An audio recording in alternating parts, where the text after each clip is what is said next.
Welcome to the June 24th, 2020 BAR Large virtual meeting. My name is David Hazelton. Other board members present this afternoon are James Metter, Jay White, Loda Subcheck. City staff present tonight this afternoon are Dennis Dowd and Alex Howell.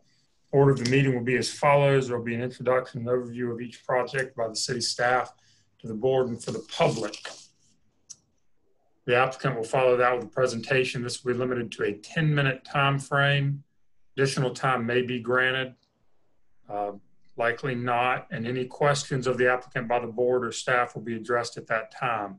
Any and all presenters should clearly state your name for the record. Any persons affiliated with the project, owners, developers, designers, consultants, people of that nature should speak during the applicant presentation portion of the meeting, not during the public comment section. Following the applicant presentation, there will be public comment opportunity equivalent to the applicant's presentation. Any member of the public, please state your name clearly for the record. That'll be followed by city staff and recommendations, city staff comments and recommendations. Applicant will have a response period, a response or clarification period of 5 minutes following the comments and recommendations by city staff.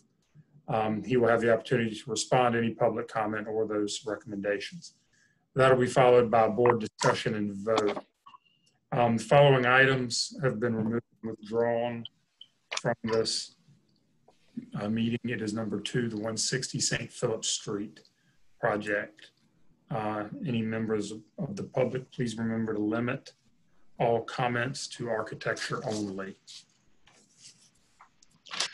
David, this is Leon. Can you hear me or can you see me? There you are, Leon. Yeah, I didn't see you. You were off screen for me. I've been trying to log in and I hadn't been able to get logged in, but I'm here. I could see you, but I couldn't hear you. Okay, perfect. So we do have Mr. Scott with us. Thank you. Okay. These are just some instructions that are on the website that people follow in order to sign up to speak at the meeting. We have no public comment to my knowledge this evening. So the meeting protocol, staff will control the PowerPoint presentation that includes everything submitted by the applicant by the deadline in accordance with the submittal requirements. Applicants simply need to ask me to advance the next slide during your presentation. Both applicants, staff, and board members, if you can remember to give your name when you speak or when you vote, that would be really helpful for the record. Video and microphone have been disabled for all attendees. Attendees, not board members or staff, will only be given the capability to speak when they are called on during the public comment period, and the applicant, of course, when they make their presentation. The chat and the QA functions of Zoom have been disabled for everyone. During public comment, the applicant and all team members and the public have been required to register, indicate the project they wish to comment on, and submit any documents in advance of the meeting. Just as an in-person meeting, all applications heard today are part of the public meeting format. If you have registered and will speak during the public comment portion of the meeting, you'll need to state your name and address for the record. Those members of the public that have not registered will be called in order by project. And we ask that members of the public that speak are encouraged to remain in the meeting for the completion of the item they have commented on. Staff will call on the registered members of the public to speak for each project. Unregistered members of the public who raise their hand will not be called on. Board members should open the participants panel so that each board member can see the status of other board members' microphones and cameras. Board members will be polled by the chair for comments and for their vote on a motion. Each member, when voting, should respond yay in favor or nay not in favor.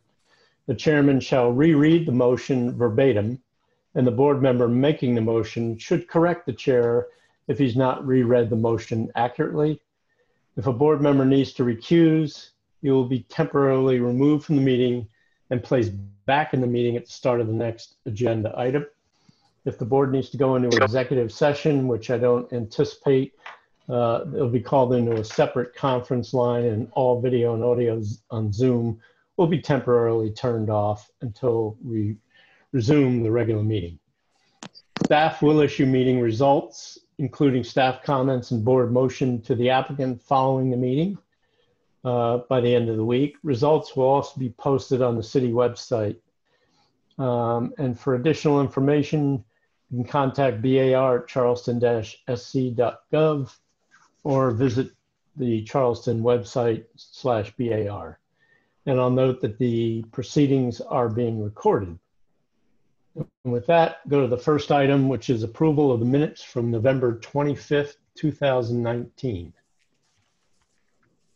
Yes, sir, Mr. Chairman, this is Jay White. I've read the minutes, and there are a few corrections that need to be made to presenter names and firm names. I think it's just things not really translating well from the audio. But beyond that, I have no other suggested corrections for the minutes. This is James Metters. I'd second that.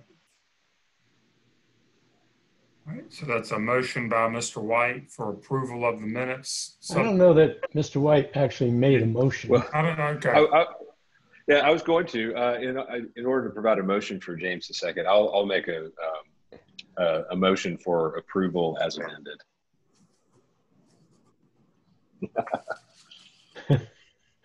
And I assume, Mr. Meadows, you are still seconding that motion. Yes, sir. All right, so Mr. White's made a motion for approval as amended. Mr. White, how do you vote? Yay, in favor. Mr. Meadows, how do you vote? Yay, in favor. Mr. Scott, what is your vote? Yay in favor. And Ms. Sobchak, how do you vote? Yay in favor. David Hazelden will vote yay in favor. And the motion carries 5-0. Okay, next up is 221 to 223 St. Philip Street, requesting preliminary approval for site work associated with the renovation of 3 existing buildings and new construction of 3 houses for mixed-use development.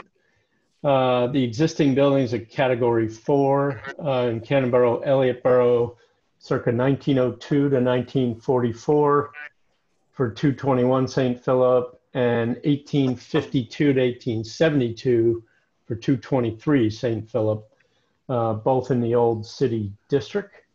So this is the location of the site here near Bogard Street on St. Philip, between Bogard and Spring, the west side of St. Philip. We're looking at 221 and 223 here.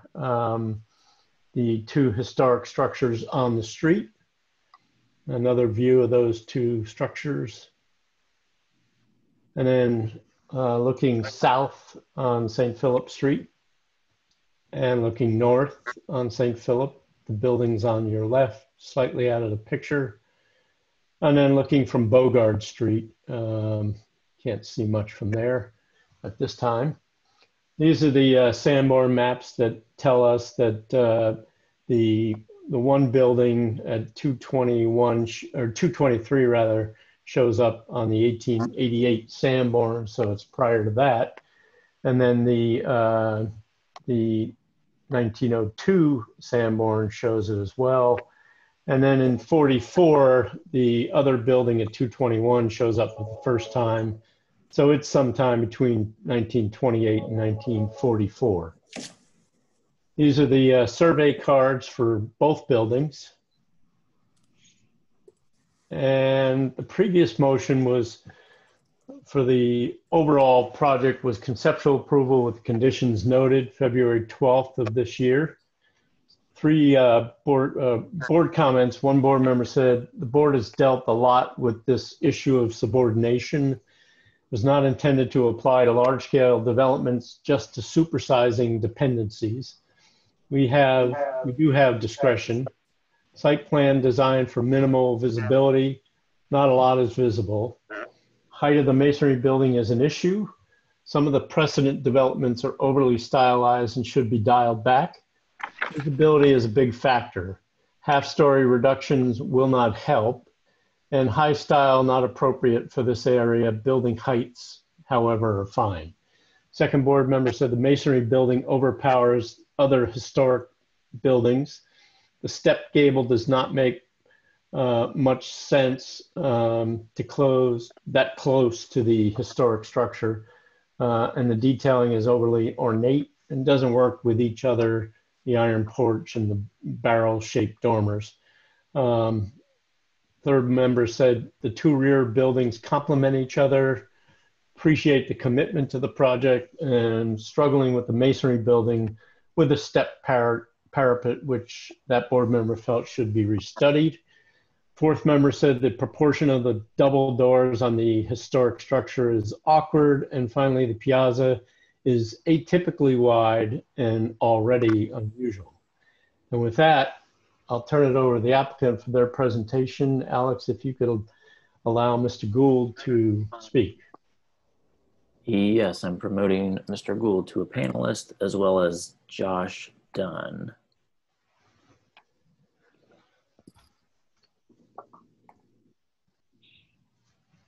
And you can unmute yourselves and turn on your video if you have it. Hello, this is Andrew Gould here. Can you hear me? Yes. Yes, we can, Andrew. Yes. Okay, thank you. And, All right. and Josh Dunn as well. Okay. Let me know when you want me to advance the slides, Andrew, and I'll do that. And I only see 3 of the board members on here. Are the rest on there? They're on, yeah. All right. My understanding is that all 7 items on this agenda are this same project. And so what Dennis asked me to do is to kind of split them up such that I've got the overall site plan and overall general views of the project at the beginning, followed by the landscape architecture sheets. So what I'm going to do for this first item is I'm going to give you an overview of the project, then turn it over to the landscape architect to describe his work in detail. And then you all can vote upon the landscape design specifically. Then we'll go through the buildings one by one. Basically, all of the board instruction I received from the last meeting was of a very specific and detailed nature. And I believe I've addressed every single one of those details as the board asked. So I'm not really anticipating any surprises at all here. And I think once we start going through the buildings, my presentations are going to be quite brief because of that. But we may need just a little bit more time on this first item, just because I want to remind you about the parameters of the whole project before getting into the landscape architecture. So here you can see the site plan where we have the 3 old buildings at the front and the 3 new buildings at the back. The visibility of the new buildings is extremely limited. You can really only see them up that central driveway between the 2 old buildings. There are adjacent large structures on the adjacent properties that pretty much entirely block the view back there. You know, which is fortunate. This whole project will have hardly any visibility from the street. I explained all of this in a lot more at the last board meeting when we discussed this. If any of you board members, you know, would like me to get into more detail about any of this general overview, please feel free to let me know. Otherwise, I'll move through this fairly quickly because I suspect you all remember this project. If you want to go on to the next slide, Dennis. So here we can see the proposed view of the 2 restored houses at the front, and you can see the proposed new houses rising up a little bit higher in the background, and the site sections that go through this site longitudinally. and you know, I won't really get into building heights right now because we discussed that at the last meeting, and everything received conceptual approval without requiring any reduction in overall roof heights. So I'll just take that as being in the past. If you want to move on, Dennis. All right, and now we are at the landscape sheets. Dennis, do you know if the context photos and the overall site renderings made it in here? Are they following the landscape sheets? Um, No, apparently not. I think not, Andrew. If Linda put this together. I mean, there are some photos yeah, that we have. your photos there. Yeah. Well, I mean, they didn't serve much purpose besides just, you know, reminding everyone of the existing condition of the building. I don't know if I'm able to screen share on this, but of course I have all these photos of the existing building. If anyone wants to ask me to screen share, I'm happy to show those. But I'll leave that up to you all if you wanna see more. If not, we can move on to Josh's presentation of the landscape architecture. Okay. I will, can you guys hear me okay? Yeah, Yes. Josh, if you could identify yourself for the record, please. Sure. Josh Dunn, landscape architect. Okay. And I will just walk through and I'll try to hit the key points. And if anyone has any questions, obviously at the end, can try to answer those. So this would be the layout sheet that shows hardscape and general site configuration. Just to refresh everyone from last time, we're proposing a driveway in from St. Philip that leads to a courtyard space in front of the carriage house. That would all be one material, and then to a garden space in the rear, which would be a poured in place decorative concrete type material. Proposing a couple of carriage house parking spaces and then a couple of spaces to the right as you enter. And then a couple of stacked spaces in the rear as well, sort of straight back. So that's the parking. Let's see, garden in the rear with a water feature against the rear left. There's an existing wall there, a specimen tree planter there in the center of the garden. I'm trying to stay general here. I'll talk more about the details on the next sheet, but the you can see a brick entry space between the first two buildings there. And then across from there, we're showing just a paving material to lead to the space between the front two left buildings. That would probably be the same material there, would carry under that space, I guess to the left of the front left building, the covered ground level space. Let's see, I think I've hit the key points. That there's an existing wall in between the rear two buildings. There's an existing wall that we'd like to keep and refinish, take advantage of it being there. Further up and to the right between that's right. Yeah, so that wall seems to be in pretty good shape. We'd like to just improve the finish and keep that. Same for the wall that's behind the proposed water feature. It would keep that up. That shows just beyond the property line actually anyway. So I think we can skip to the next sheet and we can quickly skip to the next one. This is just an overall grading with some spot elevations, but we'll go ahead and jump to the landscape. Actually, is the rendering the next page? It might read just as well. Sure, I'll do this one if that's okay. So material wise, we are proposing, it's labeled on the previous sheet for reference, but I'll just speak to this sheet. We're proposing a brick paver material for the driveway and courtyard, all one material, running bond pattern, all over a pervious base, and have not selected exactly what brick that would be, but it would be a brick or a brick type paver.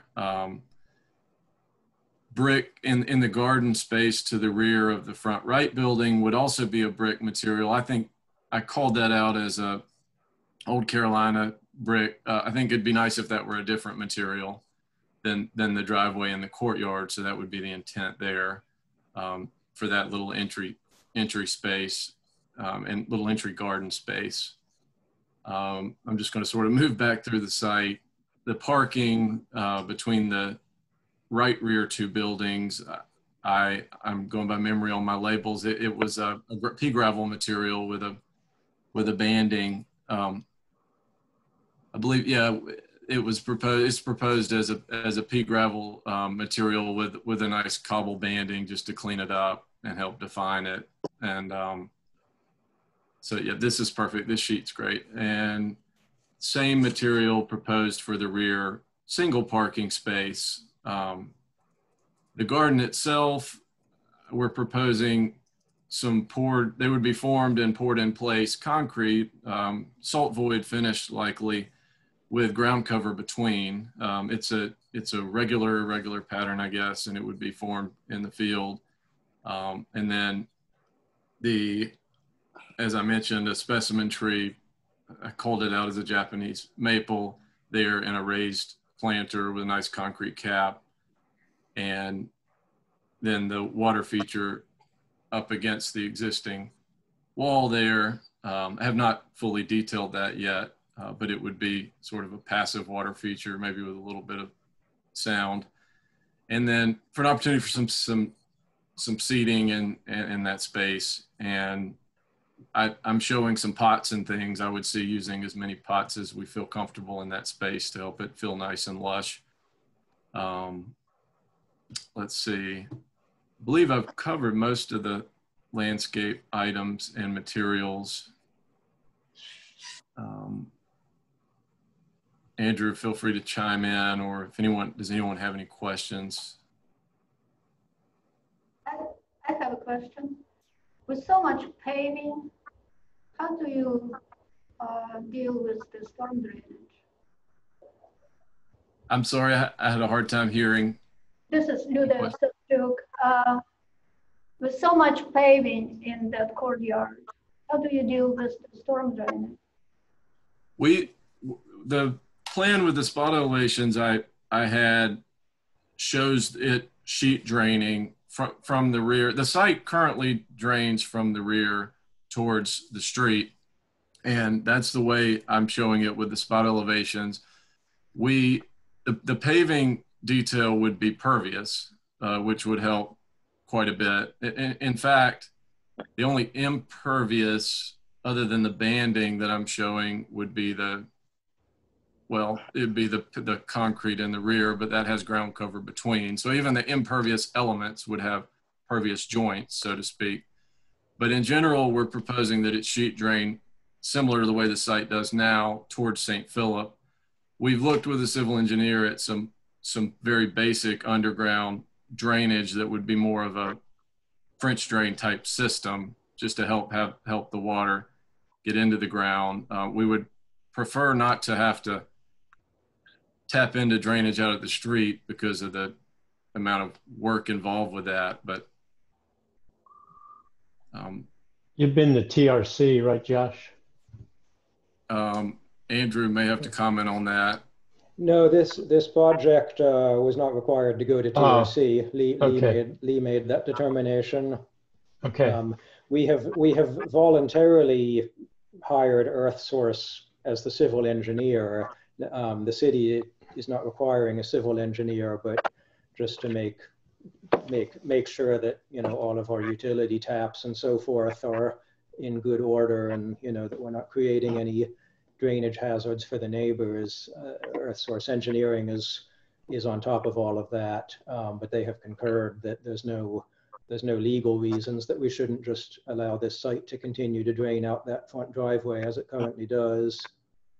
Right. So yeah, Andrew, you have met with Kinsey Halton? At engineering? Yeah, stormwater. I don't honestly know. Giles with Earthsource, I think, has been communicating with her, but I've not been involved in that.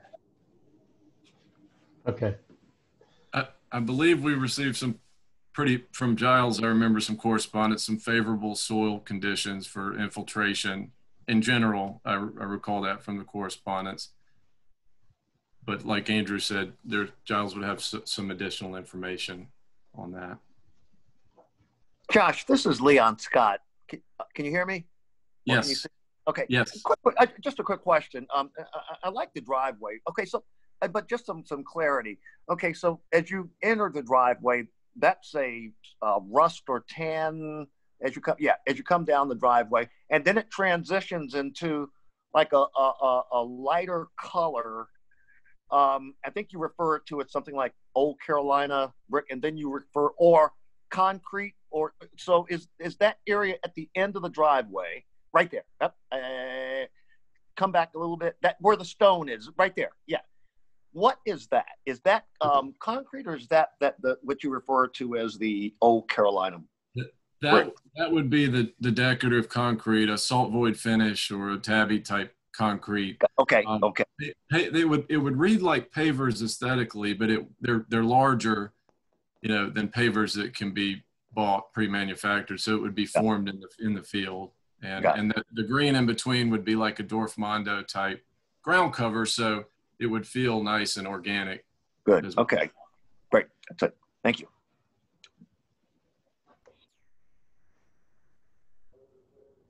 That's it for me. Thank you. You're welcome.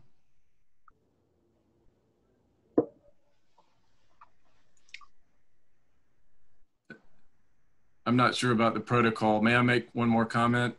Or no, yeah. I mean, I think some questions were asked of you. So yeah, in the middle, sort of in the applicant's presentation. So okay, I should have commented on the thank you. The 3D renderings up top of this page were quick and rough, but just to show, that even though there is paving, in the carriage house area, we anticipate using, baskets and planters and vines and things to make it feel gardeny.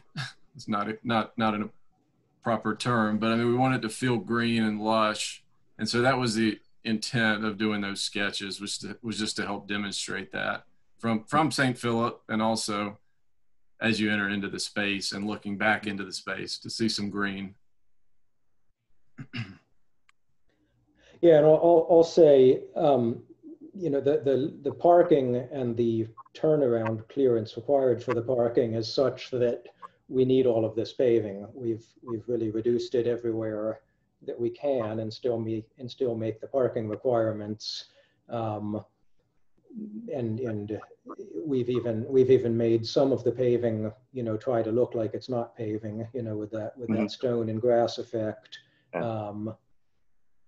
So I think without stepping on zoning's toes with regards to vehicle clearances, this is as much green as we can physically fit.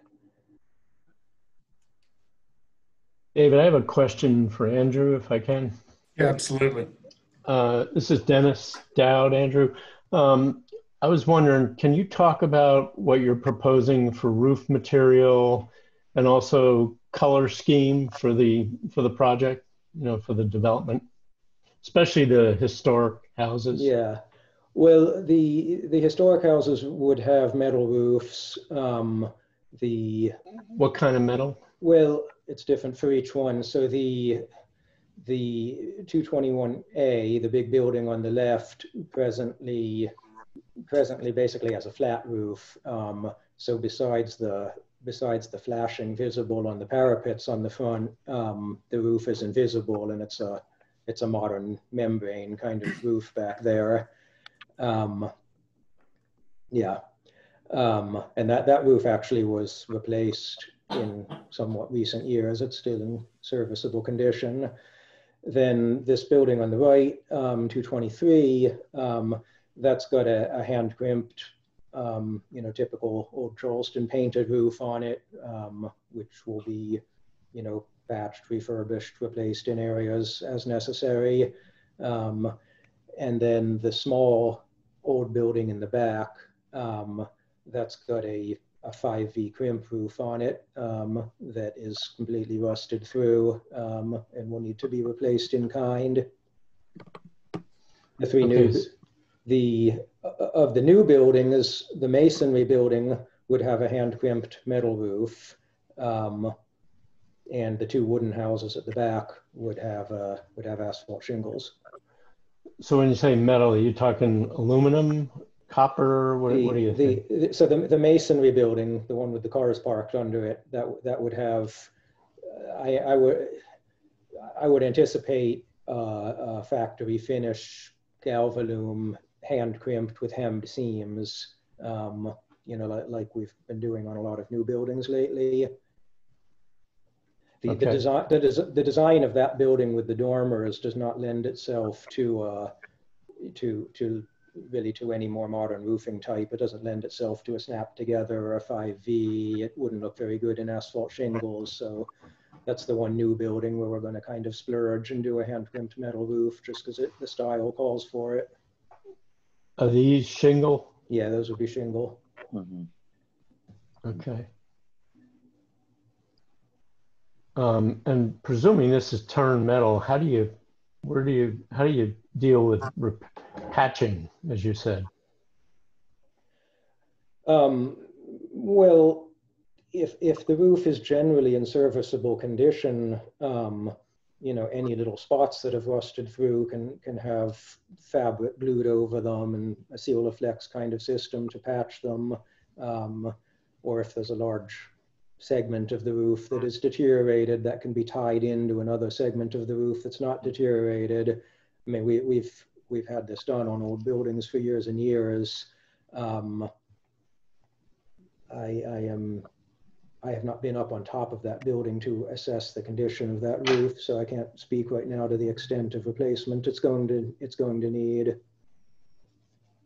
Okay, and can you provide your thoughts on color scheme, especially the three historic?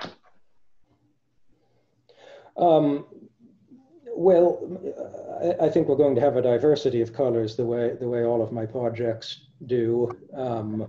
We have really not gotten into that any further than to say that the client is in agreement that this should be a kind of a, you know, a joyful kind of Victorian sort of color scheme to suit the vintage of those old buildings. We're gonna see some, you know, some traditional schemes, but some good strong colors and a mixture of them. Okay, thank you. That's it for me, David.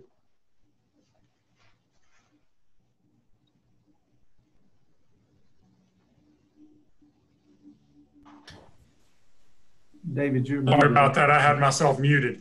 Any other questions of the board or from the board?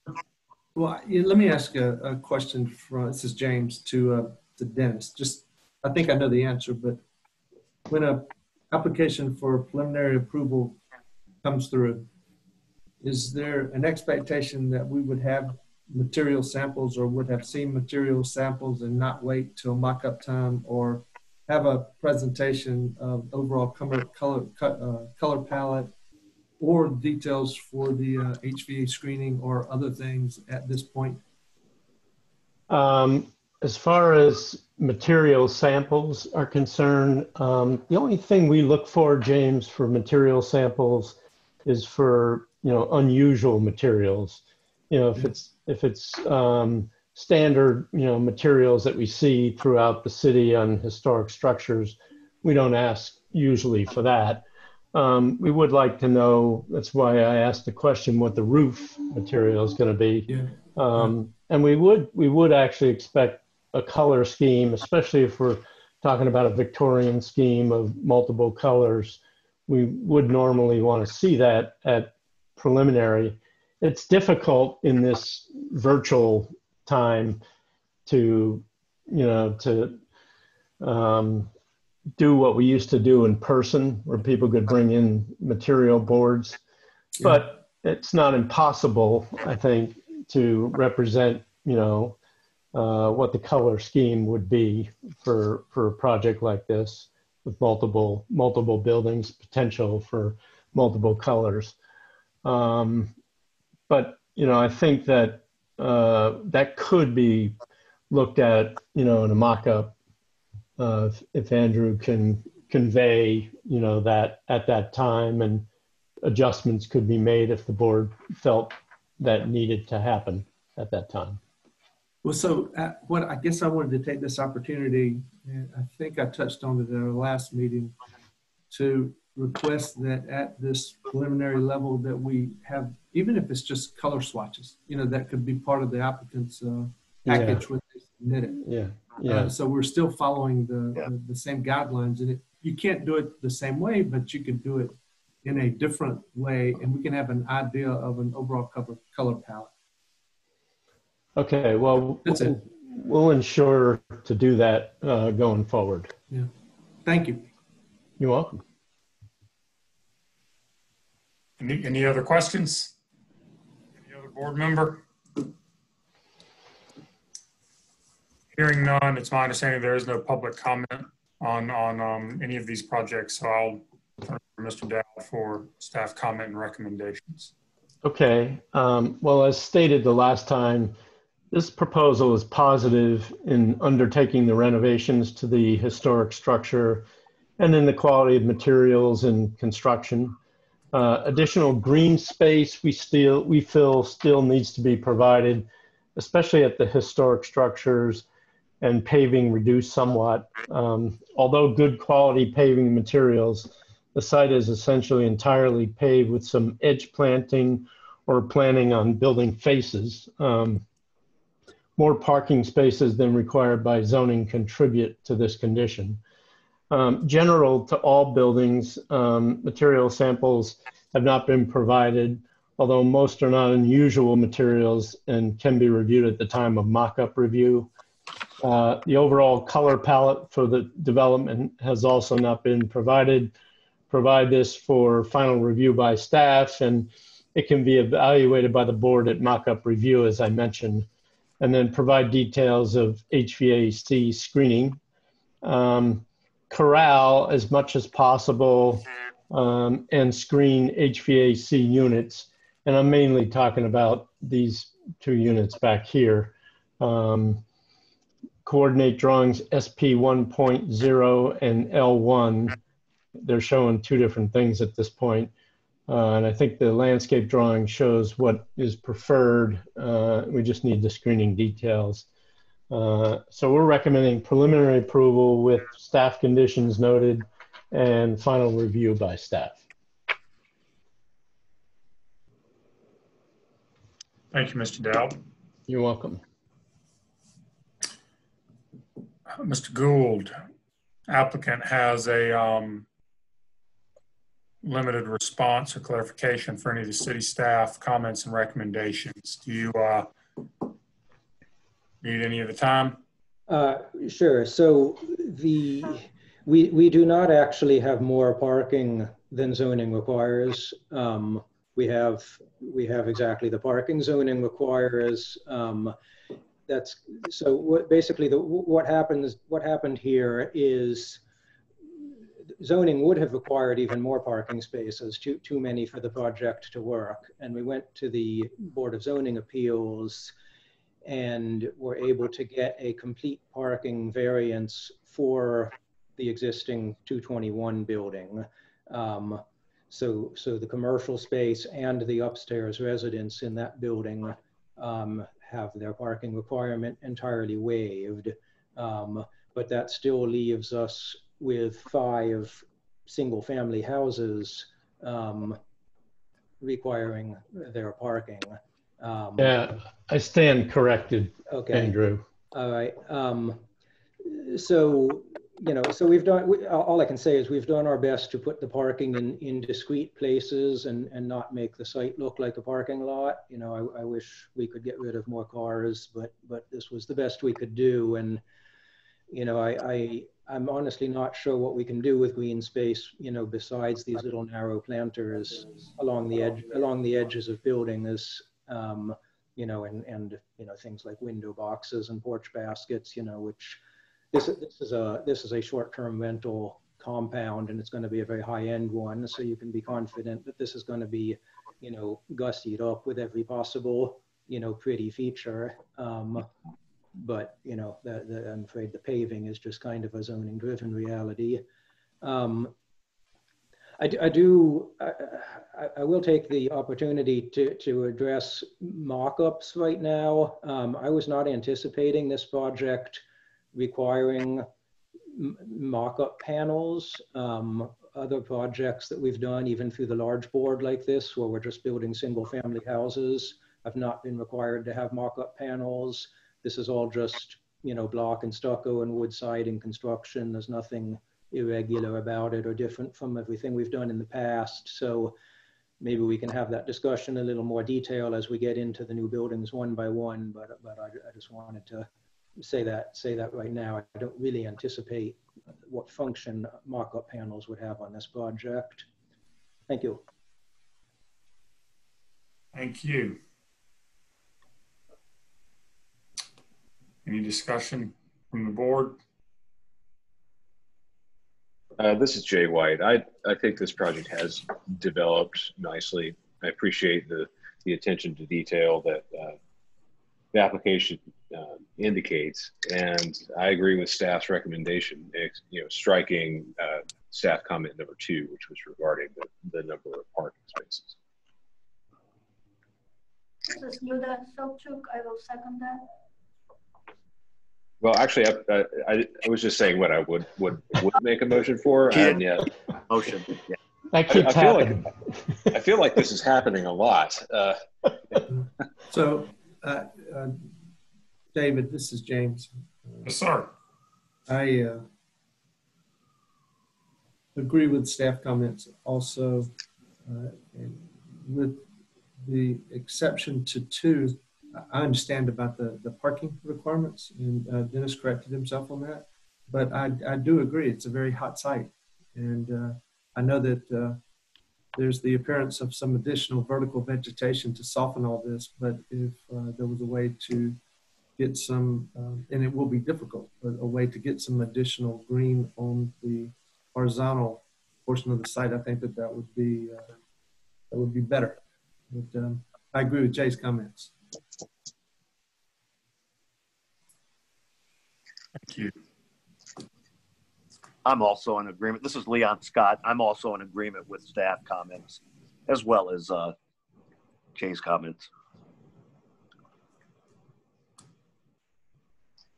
Okay. I'll introduce a motion unless somebody else wanted to speak. No. All right. Well, this is Jay. I'll introduce a motion for preliminary approval with staff comments accepting number 2, and with board comments regarding extent of landscaping, and final review by staff. Jay, can I ask you to address, or ask the board to address the issue of the mock-up? Well, that's pertinent. Especially given the color issue, I guess. Well, I think some form, my opinion is that some form of the mock-up is warranted here, purely because we, in the current situation, we don't have the ability to look at samples that are significant design elements of the project, even if they are typical materials. And here the colors are of particular importance. I think that if during final review by staff, that staff could feel comfortable with the color palette as proposed, then if there's no unusual materials or detailing that would normally require a mock-up, then I would be okay foregoing that in this case. But we do need to make sure that any unusual materials and all the exterior colors are vetted during final review by staff. I would remind you, though, that when we look up mock-ups, we look at it for materials and for workmanship, quality workmanship. So, I'd make a comment, Dennis, to follow up my comments during my conversation with you earlier. I I think that we should have a mock-up. I think that you could work with the applicant on what that mock-up is, but I think a mock-up is important, especially because we don't have access to the same materials or presentations through this virtual scenario as we did when applications were being made at the City Hall. I think that the mock-ups are even more important now, and understand both color palette, workmanship is what's going to be shown. It could be on a project like this, the mock-up. It takes a nature that maybe you and Andrew can discuss that would satisfy you, which would satisfy me in terms of enough detail to show quality of workmanship, materials, and color palette. I agree with the workmanship issue. I mean, we see a lot of the same materials on a lot of the same buildings and mock-up panels. And, you know, when we go out and view what has been mocked up, a lot of times the workmanship of corners or joints or things like that is the issues that we have with a lot of the mock-up panels. So I think it's warranted just for that, you know, the workmanship alone. It needs to be seen so we know, you know, how they plan to put the materials on the buildings, how they plan to build it, and so the contractors and subcontractors will know what's expected of them. So I guess, David, I'd like to make one more comment. I feel like it's important for us to maintain our commitment to mock-up on projects that come in front of the BAR large. And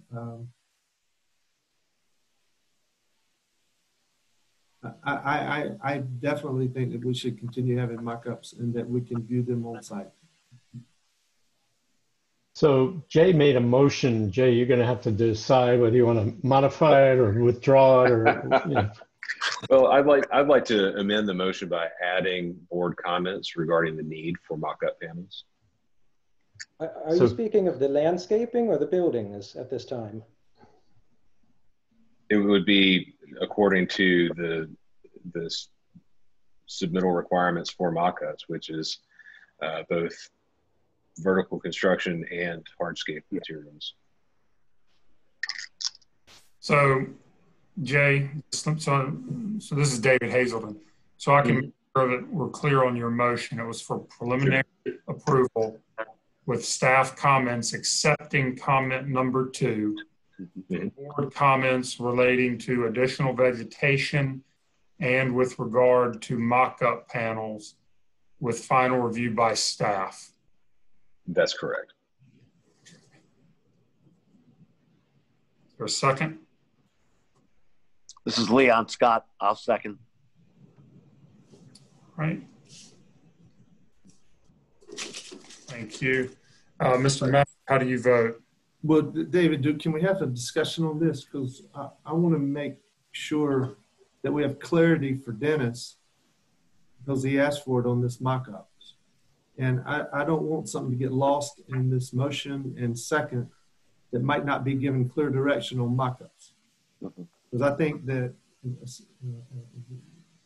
now more than ever, maybe, even though I've always thought it was very important, mock-ups are critical. So are we addressing that with this? Because I don't think that we need to get into changing as part of this motion what the requirements are for mock-ups. I think with regard to the comments that, you know, that Mr. White made, there was a question I think asked by the applicant of what would be needed for the mock-up, and it was per the guidelines requirements. Correct, Mr. White? That's correct. So I think that would be fairly clear for the applicant, just needing to refer to the submittal guidelines as they always have to do. I mean, we're not. So I'm at peace. We're changing anything like that. I think it was just.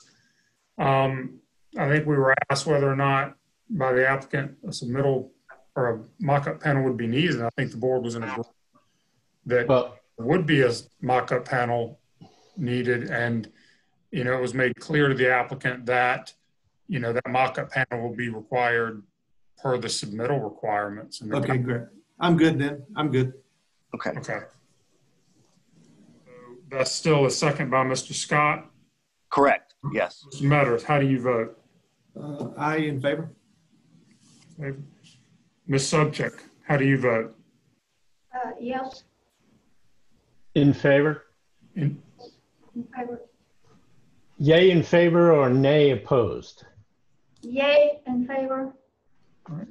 Mr. Scott, how do you vote? Yay, in favor. Mr. White, how do you vote? Yay in favor. And this is David Hazelden. I vote yay in favor, and the motion carries 5-0.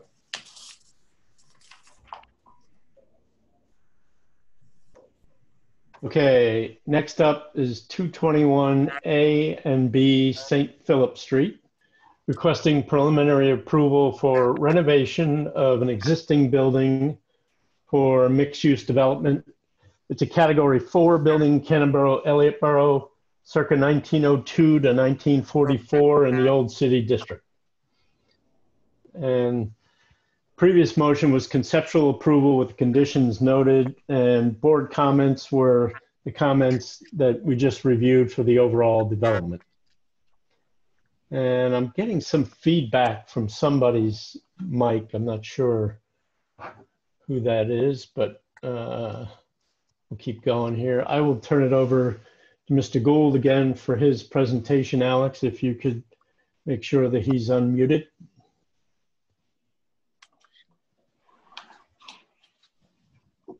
All right. So again, we seem to be missing my photographs of the existing building here.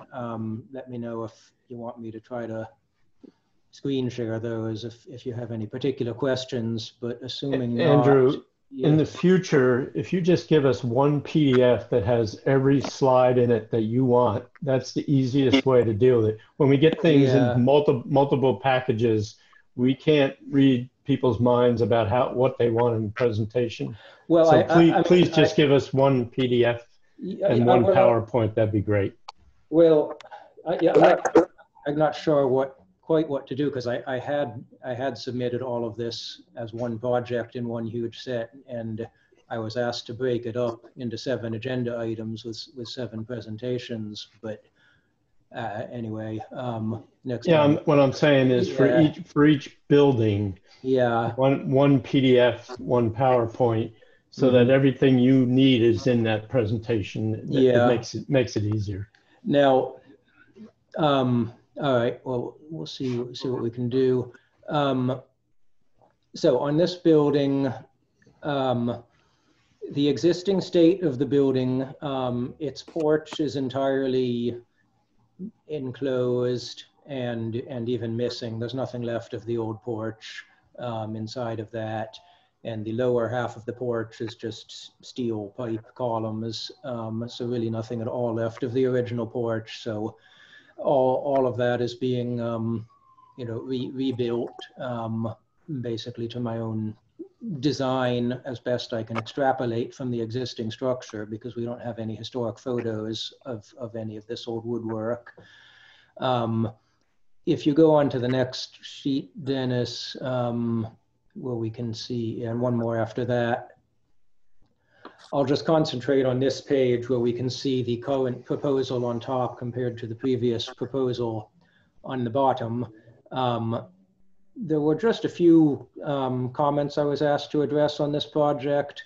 One was to make all of the doors on the storefront match. So you can see I've replaced that one residential entry door on the right-hand corner with a glass door in response to that comment. And I was asked to replace that sort of mid-century style kitchen window on the middle of the south elevation. Yes, that one, with windows that match the others. So I have made that change. And going on to the next page, let's see. yes, I was asked to clean up the way the building meets the ground in terms of having a little bit of foundation exposed at the bottom of the building. And so I have made that change. There's a few other minor changes just based on better documentation of the building, like those attic vents up at the top, which actually are existing under the current aluminum siding. And there's a few small adjustments I've made to door positions on the back of the building. That's in response to some tenant requirements for having a functioning back of house at the back of this commercial space. But that is really about it. Just those few very small details were the only comments you all had for me. You know, just out of interest, you can see what we're doing with the commercial space. You know, just building some proper bathrooms and stock rooms so it has a functioning back of house. We're anticipating something like a cafe or you know, retail alternately would go down in there. Everything else about the building is staying largely as it is. The upstairs of this building is in good condition upstairs, and we're treating it with as light a touch as possible to retain most of the existing features. So this represents really the only new construction on this building, which is the floor plate and the columns of the porch, you know, which are being detailed in kind of an early 20th century, you know, Edwardian style to match the vintage of the building. And then going on to the next page, you can see the storefront detailing. I'm pretty confident that this is what the building originally had, because the ornate canopy up at the top is existing and original. So it's pretty easy to tell, you know, the width of the pilasters and everything that aligned with that, and that side door is an existing original feature. So we're just kind of filling in the gaps of the bones of the building with what it most likely originally looked like. And moving on, then this is the piazza door. You know, there was some discussion of this last time. I'll just remind you that the reason we want this wide double piazza doors, because this was always a commercial piazza. This building always had original interior stairs. It never had a piazza stair. So this was not ever a residential entrance door. It was always an entrance to this wide commercial porch. And I referenced some precedents in the neighborhood for similar buildings that have a wide double door on the piazza screen for commercial reasons like that. It'll allow the tenant to open those doors wide open to cafe seating back there, which will be quite nice. And you know, the board ultimately accepted this as an appropriate design at the last meeting. And moving on, they're just details of the back canopy and the windows, all traditional details. I do believe that this building is going to require all of the wood siding to be new material, because I believe none of it exists. The building is completely covered with aluminum siding at this time, and under the aluminum siding is asphalt shingles imprinted with a faux brick veneer pattern, and those asphalt shingles are right on the sheathing. And everywhere on the building I've looked, that seems to be the condition. So I believe that because some owner decades ago wanted the building to appear to be a brick veneer building and put that faux brick veneer asphalt on, they removed all of the siding in order to have a flat surface on which to apply those asphalt shingles. The trim is there, you know, cornice trim, window trim, that's all there and in good shape. But I do anticipate we're going to find that there's no original siding on the building, and that will all have to, you know, be put on in the form of new wood siding. So I think I'll stop there unless anyone has any questions. Any questions of the applicant from the board? I have one, David. Sure. Andrew, have you pursued an encroachment permit for the continuous granite step? We have not. I think I can make a compelling case that building had such a step, you know, because of the existing position of the storefront and floor level. Yeah. I think it kind of had to have had one if, you know, if you anticipate that the city is going to require us to have a permit. I'd appreciate your assistance in understanding how to seek one. We have not ever been required to do that in the past. We've done quite a few of these steps like this in the past and never been asked for a permit. Well, you're over the property line, right? Yes, slightly. You just want to talk to engineering, Yeah. Andrew, and check it with them. Okay. So you don't, you know, I'm sure it's not going to be a problem, but you just need to talk to them. Sure. Okay. That's it for me, David. Thank you, Dennis. Any other questions from anybody?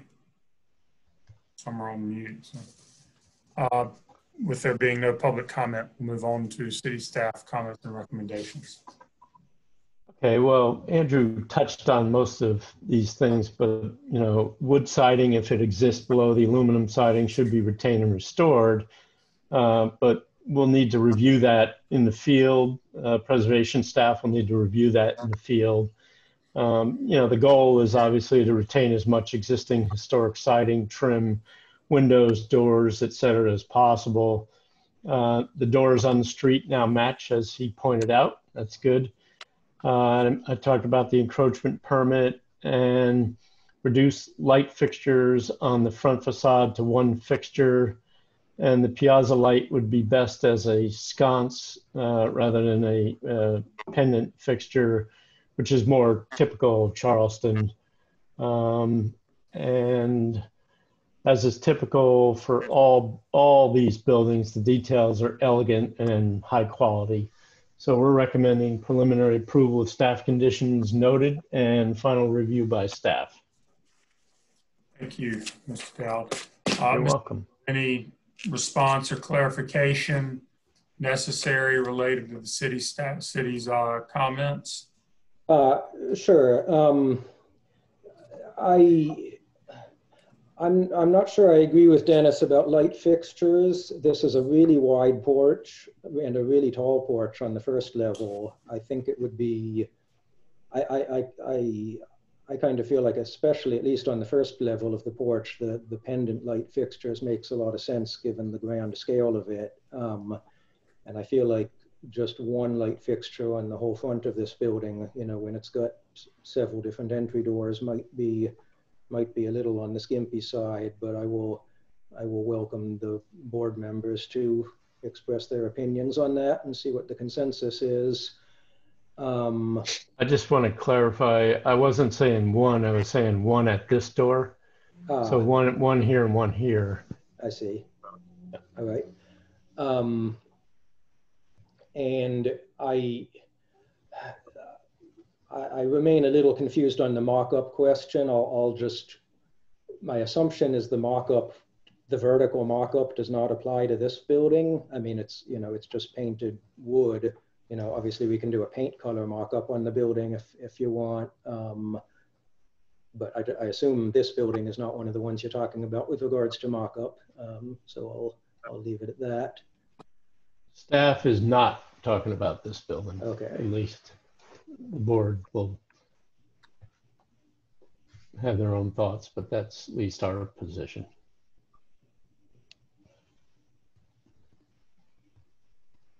Thank you. So board discussion. I agree with staff's comment and recommendation. I agree with staff's comments and recommendation. Want to make sure there's accountability for the paint colors in some form. But, I agree also. I you also want a motion? Well, is there any comment by the board? What was that, David? We lost you. No, I was asking if there was any other comment from any Okay. board member. Not from me. no. That was I agree as well. okay. You were hard to hear, but I believe there was no comment from you, Ms. Sobchak. Is that correct? That's correct. No comment. Is it better? Yeah. Yes. Yes. Thank you very much.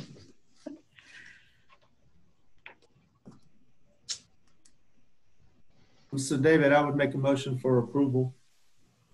Preliminary With approval. Staff. Make a motion for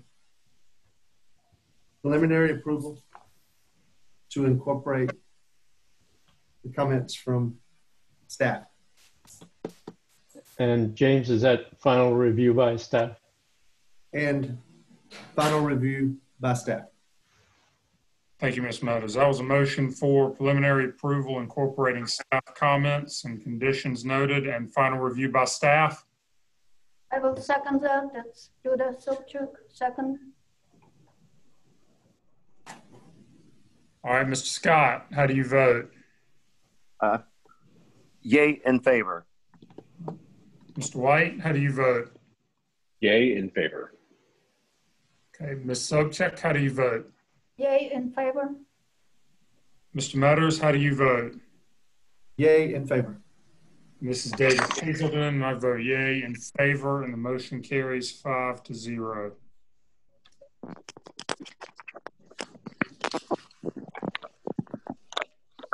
Okay, next up is 223A, St. Philip, requesting preliminary approval for renovation of an existing building for mixed-use development. Again, Category 4 in Kenneboro, Elliottboro, circa 1852 to 1872 in the old city district. Previous motion was conceptual approval with conditions noted in February of this year, and the comments for the overall development were pertinent. And with that, again, I will turn it over to Mr. Gould. Alex, if you could unmute Mr. Gould. If he's not already. I think, can you hear me? Yes. All right. So looking at this drawing, Mr. Gould, I would ask you to speak up a little. All right. So looking at this drawing, you can see the proposed compared to the existing condition of the building.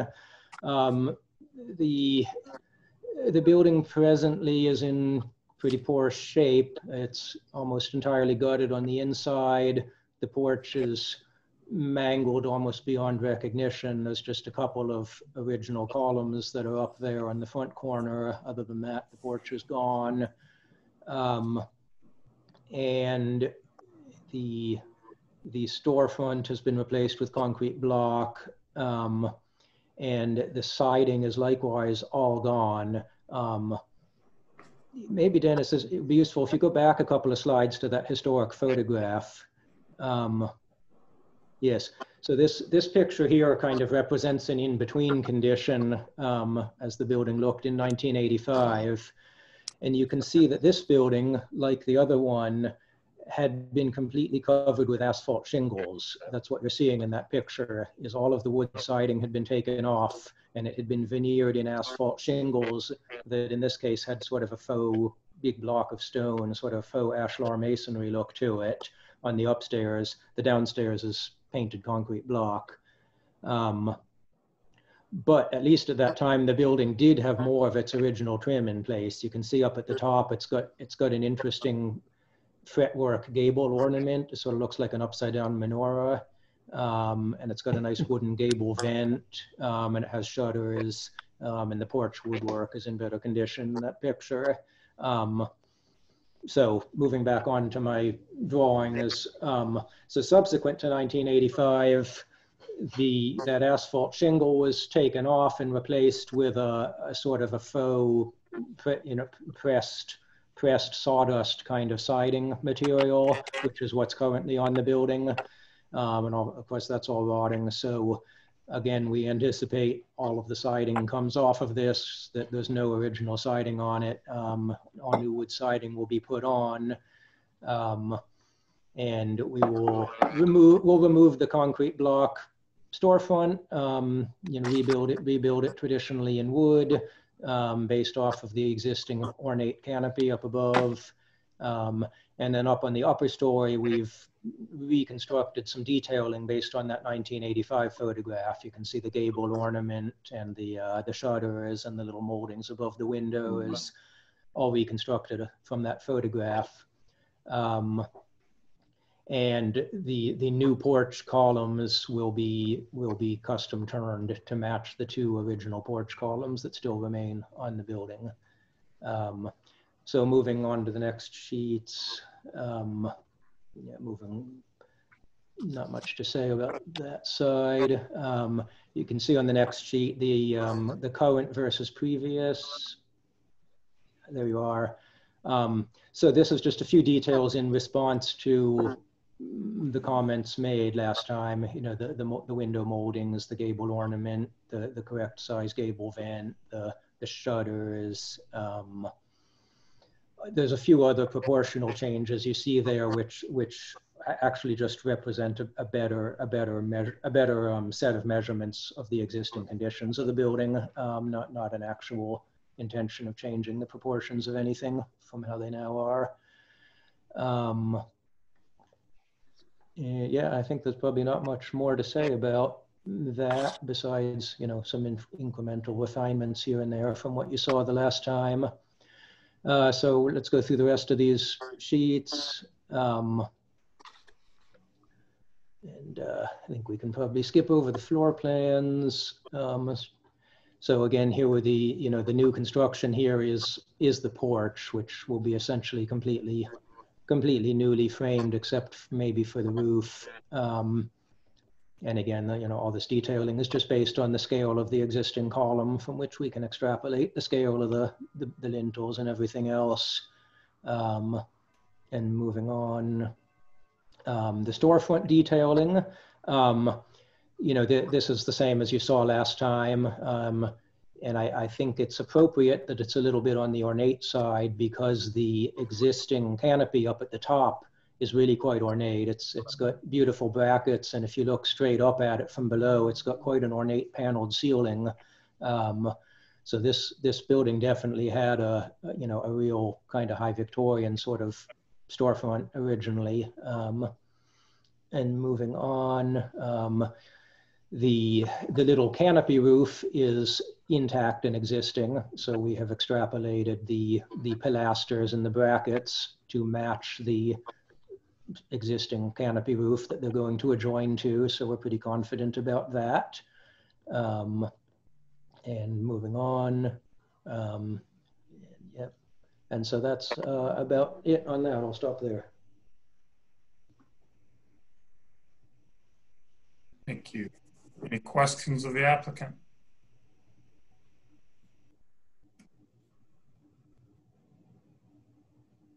Andrew has underneath your first floor porch, after you walk through the door, if you have your framing for your porch deck, is that fill that's underneath the porch? Is that backfill? Is that concrete? Is that going to be excavated? How much space do you have between your joists and the dirt there? Well, not very much space, as you can see there. And so, because that's basically the grade of the street. So like, you know, like if you go back up to the elevation view, you can see the level of the porch above the street. You know, it is what it is. If this building were a new build, I would be highly tempted to build the entire floor of that porch out of solid masonry and not have any joists. But I think it's most unlikely that this house would have been built like that in the 19th century. So I'm basically just showing it being rebuilt the way it probably had originally been built. I'm just wondering about the ventilation of that space. And is the ventilation of that space going to show itself somewhere as you're going down the driveway, or maybe it does show and it's just open? Well, it is. I do just have it open in the elevations because it's just a few inches of clearance there. Yeah, there's not room for louvers or anything like that. So okay, so that's just open where Dennis has got. Okay, all right, I got it. I see. Thank you. Any other questions? Hearing none. Mr. Dowd? I think Andrew misunderstood the previous staff comment the last time about the piazza screen parapet up here. What the comment I made was in reference to the simplicity of the parapet cap trim. And if you look at the survey card, that should guide in, you know, what that really looks like. So I was really just talking about this area right up here, not this whole thing. And I think what the misunderstanding resulted in sort of, you know, the parapet being undefined parapet, piazza parapet. Generally, I think closer attention needs to be paid to the survey card. There are some things like the relationship of the window heads and the eave returns. You see they conflict here, and the survey card shows that the window heads are clearly below the returns. So that's one issue. The gable bracket detail, this decorative detail here, a little bit different in the survey card than what is drawn here. So that's something to look at. The piazza screen parapet I talked about, that, you know, consult the survey card for that. The piazza screen hood location and the form, in reality on the survey card, the pitch of the roof of the screen is greater than what is shown here.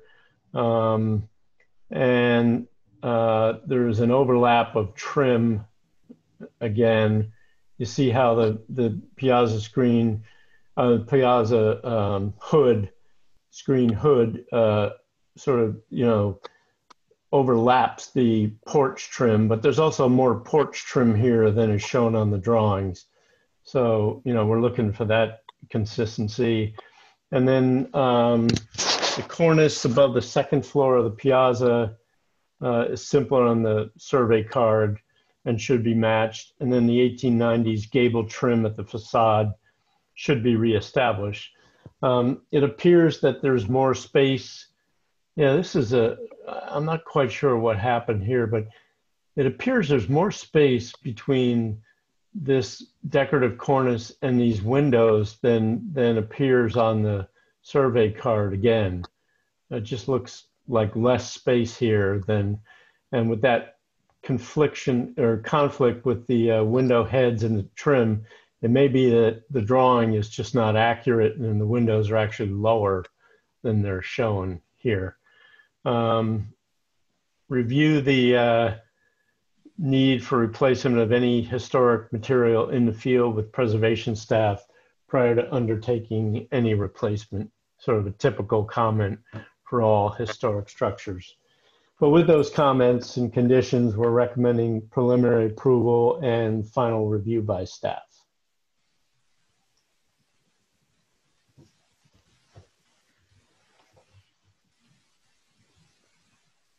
Thank you, Mr. Dowd. Mr. Gould, any clarification of any issue necessary?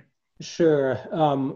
Well, responding about the accuracy of the drawings compared to the building, I agree with some of Dennis's comments and not others. I think Dennis, you're right that the overall proportions of the building are slightly off in our drawing. We've been trying to reconcile that with our field measurements, and honestly, the building's been confusing us a bit because it never quite seems to reconcile to that survey card picture. Fortunately, I really don't think this is anything more than a concern from a drafting standpoint, because most of these elements, they are where they are, and they're not going to be moved. You know, that storefront canopy is where it is. The windows with their original trim are where they are. So the only changes that are going to happen to this building, besides the new porch, are going to be of an extremely superficial and cosmetic nature, not any, you know, moving of windows or anything.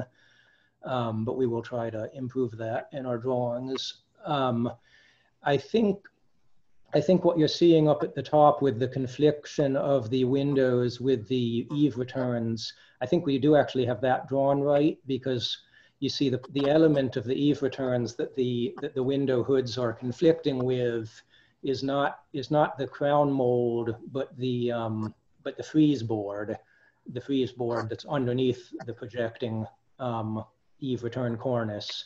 And that if you go back to the historic photograph, that frieze board is entirely missing. It was actually taken off, and that faux asphalt siding goes right up where the frieze board would be. Okay. When we add the frieze board back in, I think it'll look just like our drawing. Okay.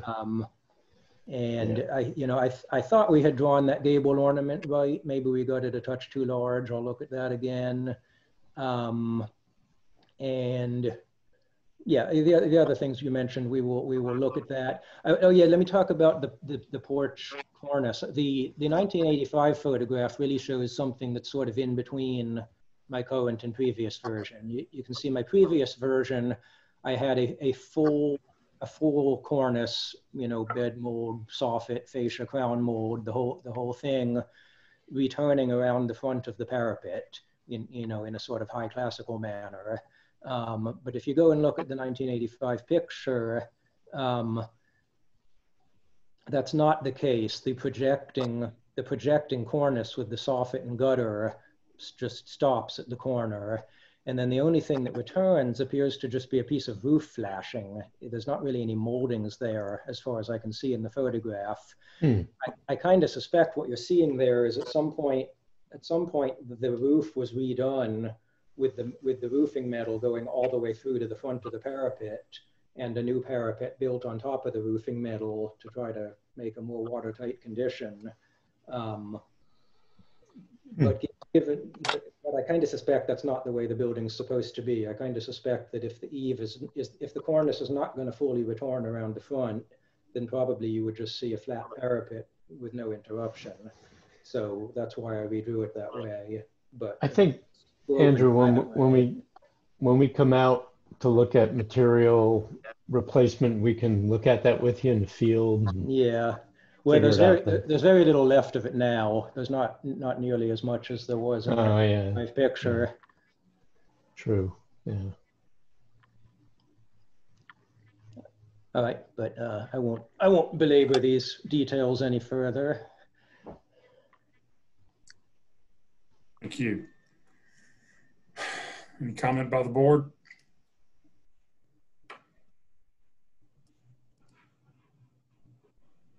This is Jay White. I agree with staff's recommendation here. This is James Metters. I agree with staff's recommendation, but I want to add also that I would be surprised if there's not some separation on that parapet screen. What Andrew was discussing, small piece of flashing coming out there.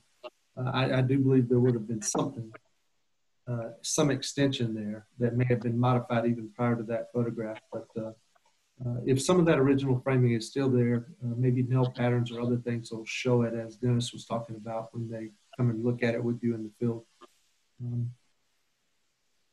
But I had that comment. Otherwise, I agree with staff. This is Leon Scott. I also am in agreement with staff recommendation. Yuda Sobchuk, I'm in agreement as well. The staff recommendations.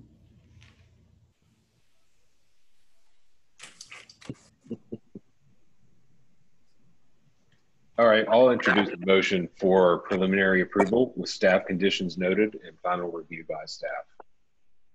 This is James. I'll second that.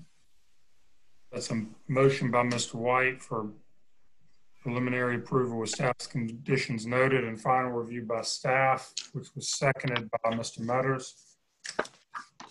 Scott, how do you vote? Yay in favor.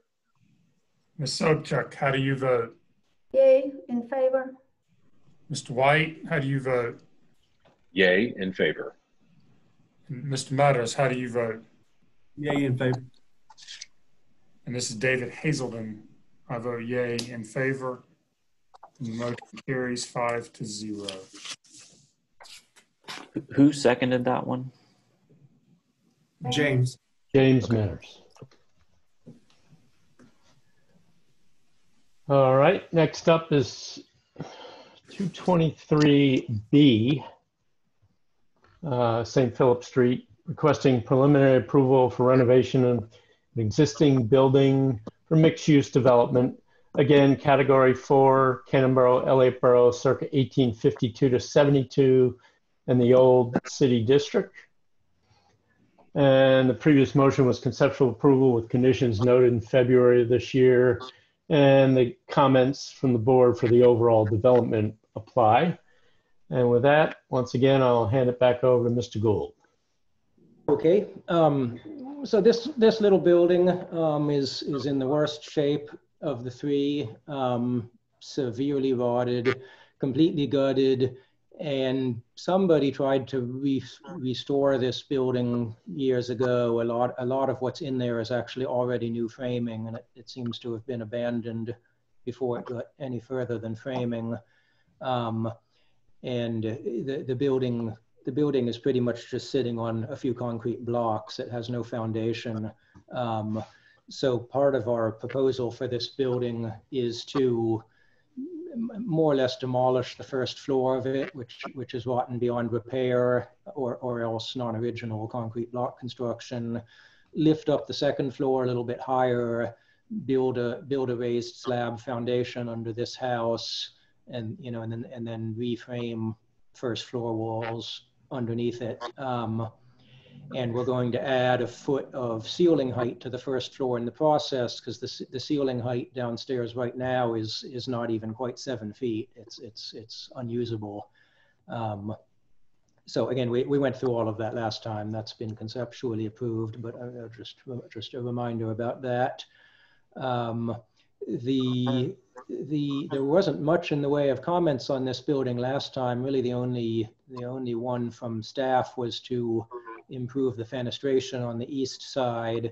So if you go ahead, Dennis, to the current and preliminary juxtaposition, there you are. So I've replaced that little window with a bigger window, so that looks better there. I've also improved the fenestration under the porches, tried to regularize that and make it a little more consistent with some of the bits and pieces of what's left of the building now. But that's basically all new construction.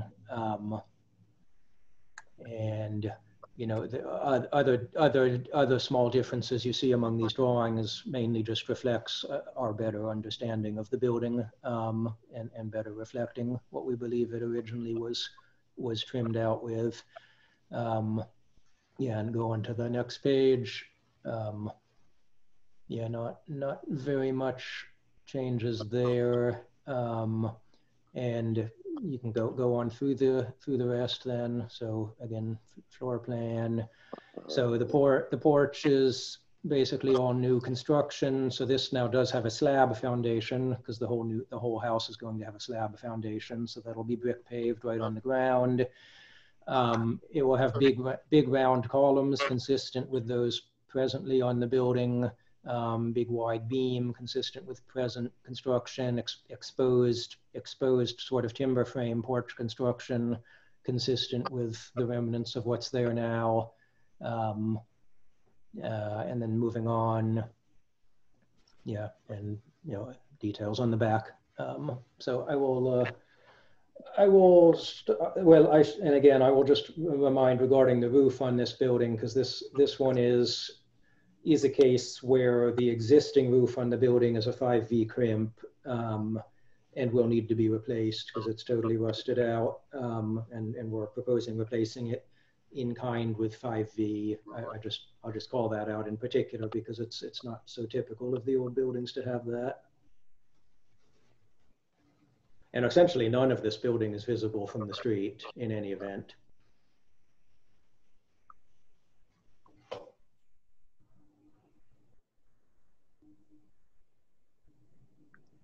Any questions from the board? David, I've got one. This is James. Certainly. Andrew, the porch roof, where if I'm looking at it on the south elevation, it's extending south, and then I look at the east elevation and the parapet wall conceals, of course, the bulk of that porch roof. But what is that that's extending out beyond? Is that more than a gutter? Is that actually the fascia? It's a soffit and a fascia. It's a boxed eave, and that's much what the building has now. So the way it exists now, and it's in original form, it extended out that far beyond the parapet? Yeah, go up, Dennis, to the drawing that shows the existing condition. Yeah. So yeah, it does extend that far. Thank you. Any other questions from the board or Mr. Dowd? I did have one. Andrew, I might have missed this, but how are you accomplishing the increase in the ceiling height? Is that having any effect on the overall height of the building? Yes, it does. It's partially accomplished by the first floor level going a little bit lower, but it's also accomplished by the second floor level and everything above that going a little bit higher. But I mean, but just a little bit. And again, that is a necessity to making use of this building, because the first floor ceiling heights presently are below code. They're below 7 feet. Yeah. Okay, thank you. Any other questions from anybody? Hearing none. Mr. Dowd? Basically the same notice for Unit 223A regarding matching details of the survey card apply here. As Andrew pointed out, the building is marginally visible, if at all. We're recommending preliminary approval with the condition noted and final review by staff. Thank you. Mr. Gould, any response necessary? No. Thank you, Ms. Any discussion from the board?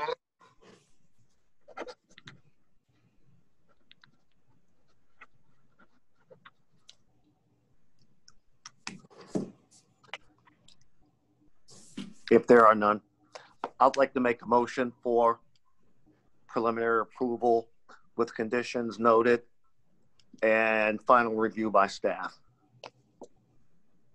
I'll second that. All right, it's a motion made by Mr. Leon Scott for preliminary approval with conditions noted and final review by staff. It was seconded by Mr. White. Ms. Sobchak, how do you vote? Yay, in favor. Okay. Mr. Matter, how do you vote? Yay, in favor. Mr. White, how do you vote? Yay, in favor. Mr. Scott, how do you vote? Yay, in favor. And this is David Hazelton. I vote yay in favor, and the motion carries 5-0. Okay, next up, 221C, St. Philip Street, requesting preliminary approval for new construction of a house for mixed-use development. You know, this is a new structure, so obviously it's not rated in Canterbury, Elliott Borough in the Old City District. The previous motion on this one was deferral for height, mass, and general architectural direction with no reduction by half story, but study of architectural style, again in February of this year. The comments about this structure were noted in the overall development discussion. And again, I'll hand it over to Mr. Gould for his presentation. Thank you. So we had a lengthy discussion about this building last time, but ultimately the discussion came to a resolution, which was a couple of very specific pieces of direction to me. One was to lose the stepped parapet and drop the height of that parapet as much as possible, so as not to crowd the existing building to the front. And the other was to change the styling of the cantilevered porch such that it's not made of iron and not so high Victorian looking. Those were the only two comments that were that I understood to be required changes, in part because they're the only two things that are visible from the right-of-way. You can see a little corner of the porch projecting into your field of view as you look up the driveway, and you can see the little bit of the parapets if you're across on the other side of St. Philip Street and sort of looking over the existing building. Nothing else about this is visible from the right-of-way. There was a suggestion to consider the dormer windows, the barrel-topped dormer windows, but I have tried every different style of dormer window shape on these, and I really am convinced that the rounded top is the best shape for this building, in that they so nicely mirror the arched carports on the first floor. You know, any sort of pointed gabled shape is going to look, you know, a little more, you know, Victorian Gothic. You know, made it look sort of like an Anglican parsonage kind of building to have these masonry half gables with a half dormers with a pointed gable. You know, I thought was more high Victorian looking. You know, this I think is pretty understated, in large part because it has no projecting moldings or ornament at all. If you look closely at the detailing, you can see the there's nothing but stucco and the edge of the metal roofing on these dormer details. So yeah, there you can see that detail. It's as low profile, as plain and simple as it could possibly be. Flat seamed rolled roofing metal on top, just a tiny projecting drip edge. So I actually think that will really look pretty vernacular and understated, even though it does have the arched top. So the parapet itself, you can see I have given it the sort of typical Charleston shape of just a low gable with the little projecting ears on the edge. And the main difference here is the cantilevered porch. Whereas before it had iron pipe columns and fancy cast iron balusters, it now has slender wooden posts which are beveled on the corners to an octagonal profile, a little corbel bracket at the top, and then it's got a very elegant railing system which has quite a heavy bottom beam and a heavy round top rail, which is necessary for stability because it's a rather large span from column to column, and then very slender little rectangular wooden pickets. The whole styling, everything I just described here, Dennis, maybe you should go on to the sheet that shows the porch section while I'm talking about this. Even the next page after that, there you are. So you can see this up close here. So you can see these are 5 1/4 columns, heavily beveled at the corners with a nice little lamb's tongue detail, and these, you know, very simple railing profile. All of these details are details I have seen on the cantilevered porches of St. Augustine, Florida. There are mighty few historic buildings in Charleston that have cantilevered porches. And so there's not a lot of precedent to draw from in old Charleston buildings. But St. Augustine, Florida has a plethora of 19th century buildings with cantilevered porches. And they typically have these slender columns, heavily chamfered to sort of imply a round column, this very nice vernacular style of balustrade. And they often have those little corbel brackets at the top, which helps the slender column appear to adequately support the long lintel. I think it's a good style for a cantilevered porch because of its lightness. I have actually tried doing some buildings that have a cantilevered porch where we use the typical Charleston 8-inch diameter or 8-inch square column. And it really looks too heavy to see an 8-inch column floating up in the air unsupported on a cantilever. I'm quite convinced that this kind of slender light detailing is much more satisfactory on a cantilevered porch. And I've put a lot of work into that detailing. I think it'll be pretty elegant. So if we move on, Dennis, not much new to say on these. Yeah. Again, the board, after much deliberation, decided that I was not to reduce the overall height of this building. That was quite a specific direction. So that is exactly as it was before. Moving on. So again, you can see all of the very nice masonry detailing on this going on. And moving on, we should have renderings in here. There we are. Okay, so here we have a rendering of the street. On the previous version, you can see the sort of Victorian ironwork styling of the porch. And then if you advance the slide, here we have the current version. It is all wood.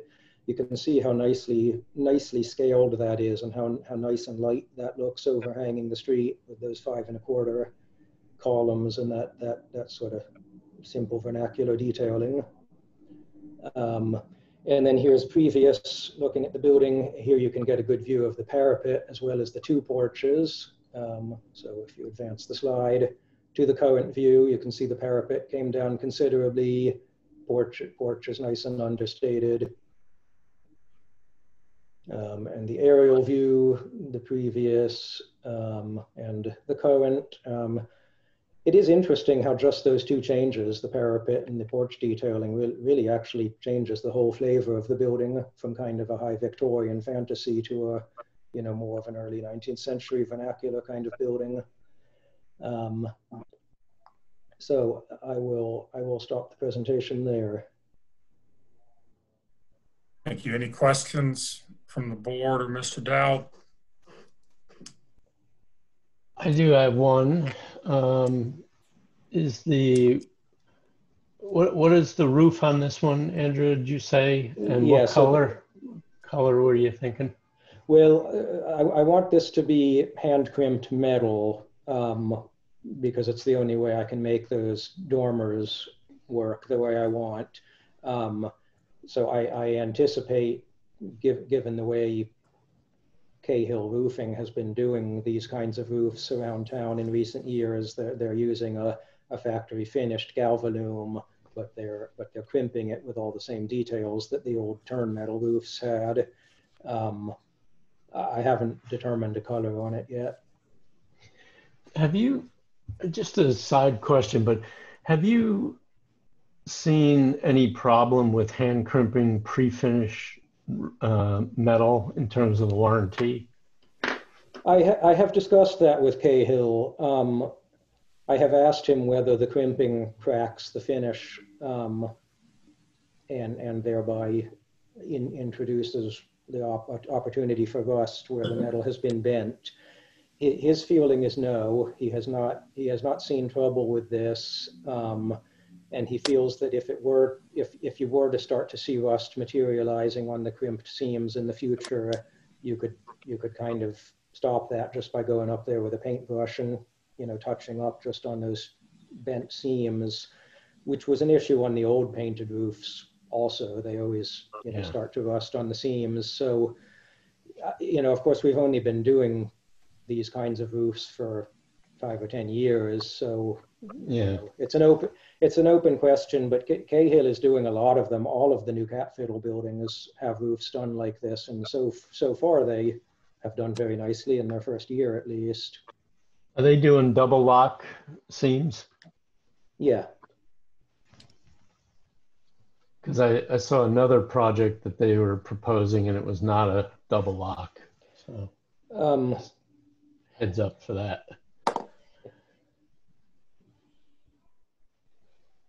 Okay, that's it for me in terms of questions. Andrew, it's James Metters. I have one question for you. If we are looking at the, by the way, I appreciate the changes you made. I think they look great. If I'm looking at the proposed east elevation and I'm looking at the corner, you can see what appears to be, I guess it's the fascia board that's at the base of the roof that the roof comes over. So that plane is just outside of the north plane of the building. So you can see that, and that's just a piece of wood that's just simply applied to the surface, and it gives you the ability to put a drip edge or something over it for the roof to lock onto. Dennis, go ahead to the wall section. Maybe one more. Yes, there you can see right there. So it is a 2x8 that is applied to the plane of the block, and then the stucco dies into the bottom of the 2x8. So you'd end up having about 1 inch of projection from the stucco to the face of that trim board. Any way that could be recessed into that top masonry block so it's flush? Well, is that a bond beam? Well, there's a bond. Yeah, the top block is a bond beam, and then you can see there's a wooden plate in the rafters, which is why I don't want to just run the stucco all the way up to the roof, is because I'd end up having stucco over wood at that top 6 inches. Yeah. So this is generally the detail we've used on these stuccoed buildings in the past, is put enough wood up there that you have a clean edge to die the stucco into. I definitely do not like trying to put a drip edge to stucco, because the stucco is not very flat and you can't make a very tight gap there. Andrew, I was going to suggest you do a similar thing here and dye the stucco into the bottom of this concrete sill rather than wrapping it like this, because I think right there could be a problem. I did have one other question though, if I can, Mr. Chairman. Certainly. I'm looking at, were these stucco headers before, Andrew, that are no longer part of this? That's correct. So having reduced the height of the parapet, I thought it looked too crowded to have the stucco expressed lintel on that top window. So I took that off, and then to be consistent, I took it off the other 2 windows, and I made those 2 windows a little bit taller in order to fill out the space better. Okay. Right. So the stucco comes down and turns into the head and jam. Yeah, okay. So it's the same as all of the masonry buildings we've always done, same details. Yeah. Okay, thank you. Any other questions?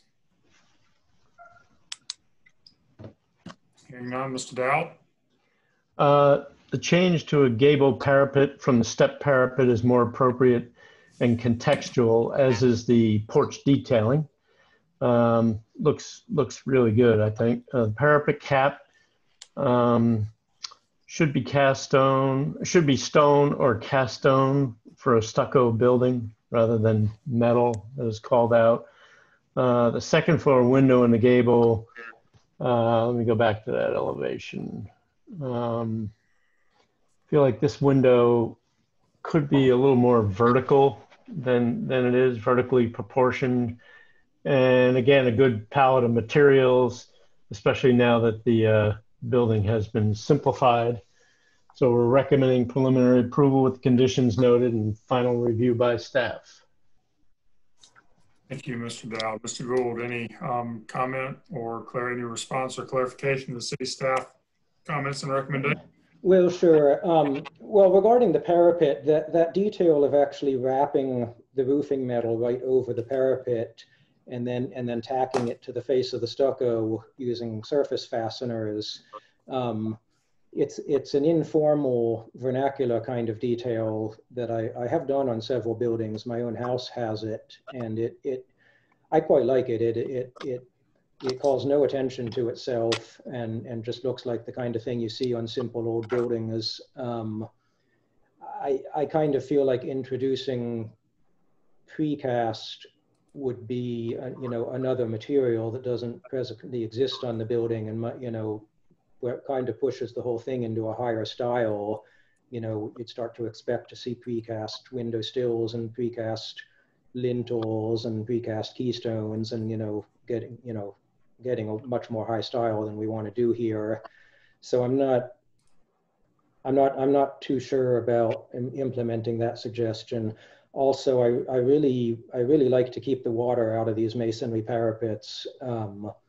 It's always kind of a weak point on these concrete block buildings when you have a parapet. If water can get into the top of the wall there, I do like to be able to wrap the metal right over the top of it rather than risk it soaking through the precast and causing efflorescence further down the wall, which we've seen on some of the buildings that we built a long while ago. And in terms of the window proportions, one of the things that I always try to do on my buildings is keep all of the window panes the same size. That's something you see on elegant old Charleston houses. You know, they have a mixture of 6/6s, 9/6s, 9/9s on different stories, but all of the window panes are the same size. And that I think is a good design practice. It helps the readability of the scale of the building. And so even though I have 3 very different shaped windows here, all the glass panes are the same, and that, you know, that's just part of the logic of this for your consideration. And then lastly, I want to address mock-up panel on this one. I have designed quite a few houses that have gone through both the large and small boards, and have never been asked to do a mock-up panel on a house.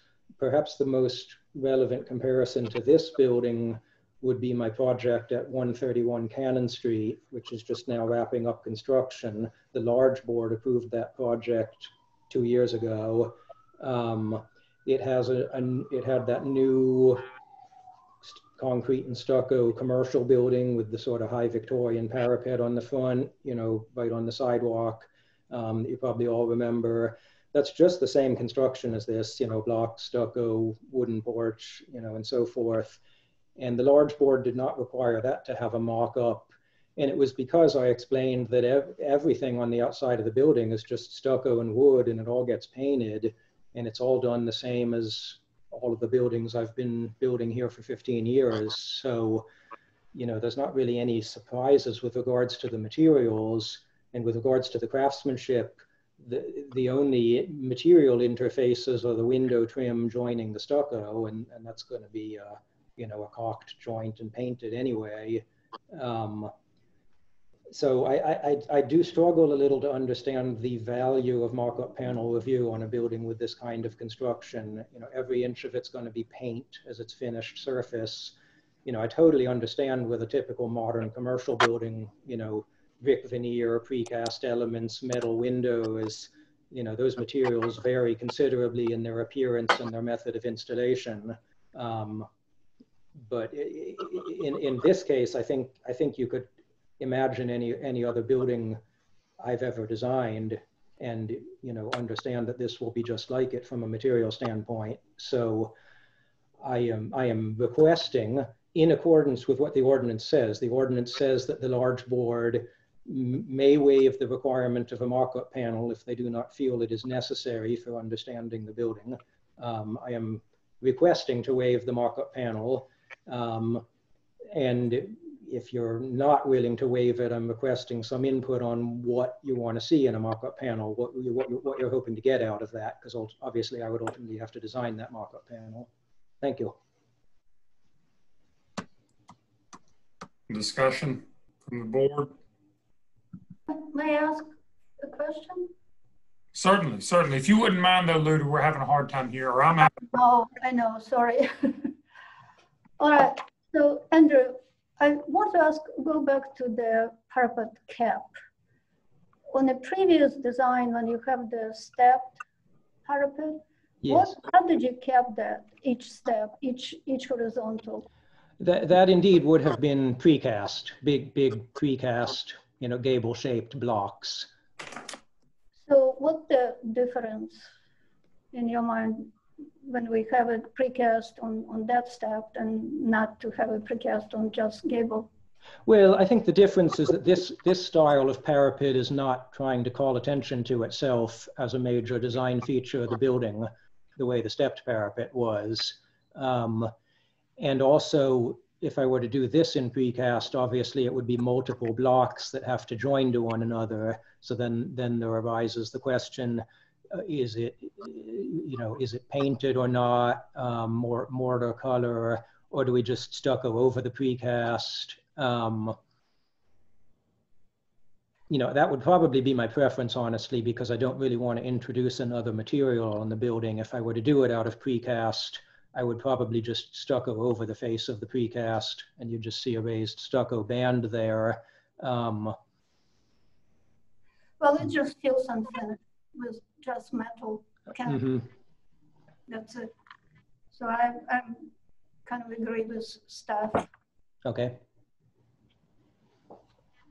So David, this is James. Yes. I believe when we changed the style of the building, we did just that. And I'm okay with not having the precast on the gable end walls. I believe a good choice of metal for that to reflect something, to be very streamlined, could be lead, and then that lead could be painted to match. But I'm not against, since this is a new modern structure, that being metal also. The problem that I have with the metal is that I am not confident about the use of this type of metal if it's a galvalume that won't make that parapet cap look bulky. And that's what metal has a tendency to do. And that's why I think lead may be considered, because it can be just folded and used as your counterflashing going down the inside of the parapet. And also, Andrew, I'm not sure that I agree. And you were just doing this with discussion, but the hand crimping of the roof and the bending of the roof material that's pre-painted, and whether or not that cracks the surface of that metal immediately or over time, and then whether that leads to deterioration of that material ahead of schedule. My experience has been that it does, and my experience also has not been good once you have that situation to hand touch that up, and if you do hand touch it back up, does the paint match whatever the color is? So these are all challenges that will come with your research on the material or continued research on the material. I like the changes you've made, and otherwise I agree with the staff's comment. Except number 2, right, James? Well, yeah, that's what I meant to. I thought I called that out. Other than that. Okay, got it. That calls for the mock-up. Now, I'm sorry, on the mock-up, I believe that this building is part of the aggregate total, which is the reason that it's at the board. I think the mock-up's incredibly important, and I think that we're relying on caulk and paint to create an appropriate intersection between wood and stucco, or concrete block with stucco on it. I think it's very important for the mock-up to show the quality of the concrete block, quality of the stucco, the finish on the stucco, the application of the paint, the separation between the wood and the stucco or wood and the block, so you have appropriate movement, because it's a new structure and it's going to be done differently. How's the flashing of this metal roof going down on top of that 2x8 fascia board that's kind of on the surface between the corners of the building and the windows and the windows and the windows? I think these are important details to see. Same as parapet, metal versus precast. If I may, I think it would be helpful for staff and for Andrew if the board could talk about specifically what components of the building you would want to see in a mock-up. For instance, do you want to see this, section of this gable with the metal? Do you want to see this curved top dormer, see how that's executed? How much of the porch kind of, just for clarity, so that when we get mock-up drawings, it reflects what you're hoping to see. It seems that every element here need to be on the mock-up. Porch, arched arched the Dormers. entrances, the parapet, the Oh. dormer. It's a lot of, unique in a sense to Charleston details, as Andrew had alluded to the Augusta, not Augusta, but Florida. So we probably would like to see all that. So you're talking about sort of a section right through the exterior wall? Pretty much, yes. So Dennis, are there not kind of general guidelines in place right now so that, again, we're not speccing something just for this project? I mean, I think, I wouldn't want to get into individually speccing what we want to see on projects if the guidelines are already intact about what should be shown as part of a mock-up. Well, we do have a board policy statement about mock-ups. And, we typically work with the applicant to figure out how much is necessary to, convey, the intent of the project. But because in this case, Andrew is not sure that a mock-up is required, I felt like it would be good for the board to weigh in on how far you want them to go on a mock-up here. And I disagree with that. I think if you usually work with the applicant, you should do that, and I'd be happy with what you decide. Okay. And then we've got a consistent plan going on. Okay. Because I trust what you would decide on that. Yeah, I agree with that. It's almost always left to an arrangement between the applicant and staff, and I think we should stick with that. Okay.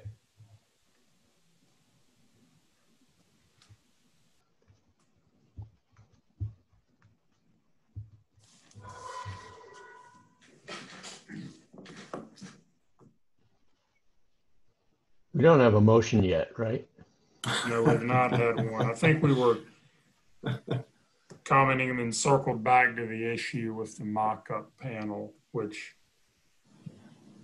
what Mr. White said and what's been said already about that.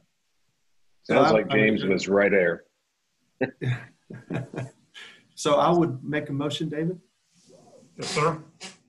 For preliminary approval, incorporating staff's comments with the exception of 2, with the exception of 2. With final review by staff? Yeah, I'm sorry, Dennis. With final, thank you. With final approval by staff. Yeah. Okay. I'll second that. Who was that, Mr. White?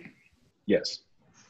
So that was a motion made by Mr. Matter for preliminary approval with conditions noted, accepting condition number 2 from the staff and final review by staff. Yes, sir. That was seconded by Mr. White. Mr. Scott, how do you vote? I vote yay in favor. Ms. Sobchak, how do you vote? Yay in favor. Mr. White, how do you vote? Yay in favor. And Mr. Matter, how do you vote? Yay in favor. And this is David Hazelden. I vote yay in favor. Motion carries 5-0.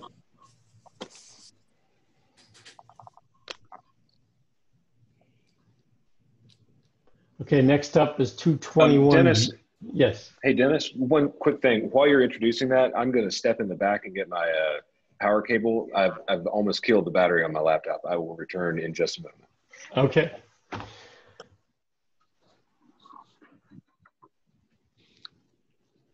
I will continue. This is 221D St. Philip Street, requesting preliminary approval for new construction of a house for mixed-use development, Canterbury, Elliott Borough in the Old City District. Previous motion was for conceptual approval with staff conditions noted in February of this year, and the comments were relevant to the overall development. And I'll turn it over again to Mr. Gould. Andrew, if you could just give Jay a moment to get back, that'd be great.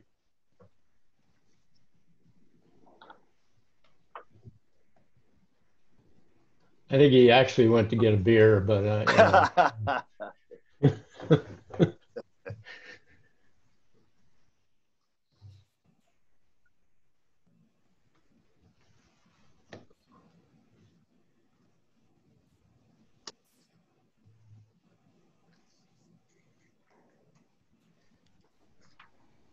Sorry about that.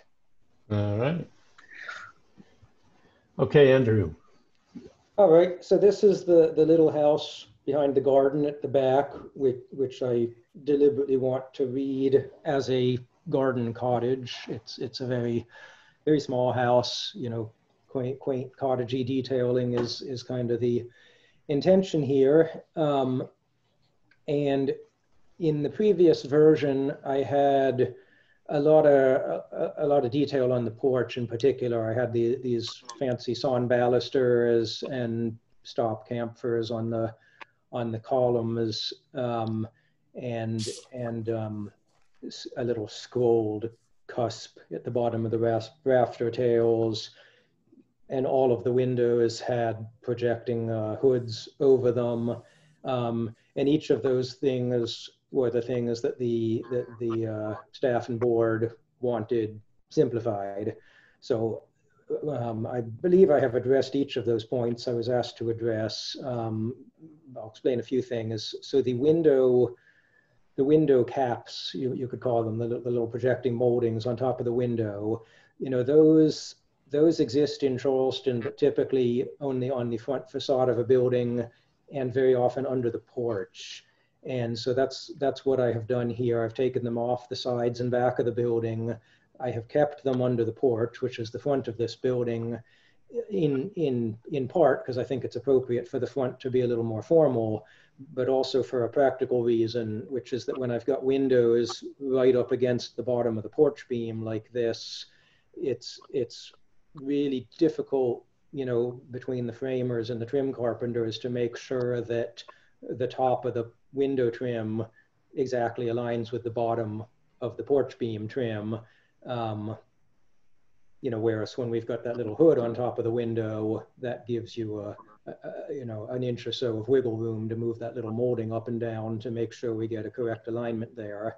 And you see this all the time on old buildings, and it works very well on new buildings. So I've kept that molding just on that facade for that reason.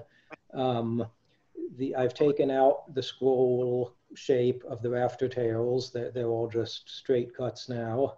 The porch, I have reduced the size of the columns. They were nominal 8s, now they're nominal 6-inch columns with no chamfered edges. So, and I think that slenderness works quite nicely because this is a rather narrow porch with close spacing. And then for the balustrade, I really did not want to just have straight pickets on this house because I've just got straight pickets on the other two houses. I really don't want all 3 porches to have exactly the same pickets. And this is the garden cottage, so it makes sense that this one would have a little bit of a whimsical porch detailing. So considering the fact that a lot of the old vernacular houses in the neighborhood have an X detail in the balustrade, I thought it's justifiable here to use an X detail. Now, of course, it can't just be the big open X that you see on, you know, some old porches because it wouldn't meet the 4-inch code rule. So, you know, I've done what I can to kind of bring that up to date to a code compliant design, but it's very lightweight, and I think it's pretty neat looking. So Dennis, if you go on to the subsequent sheets, you know, not much to talk about there. So yeah, go right on through these.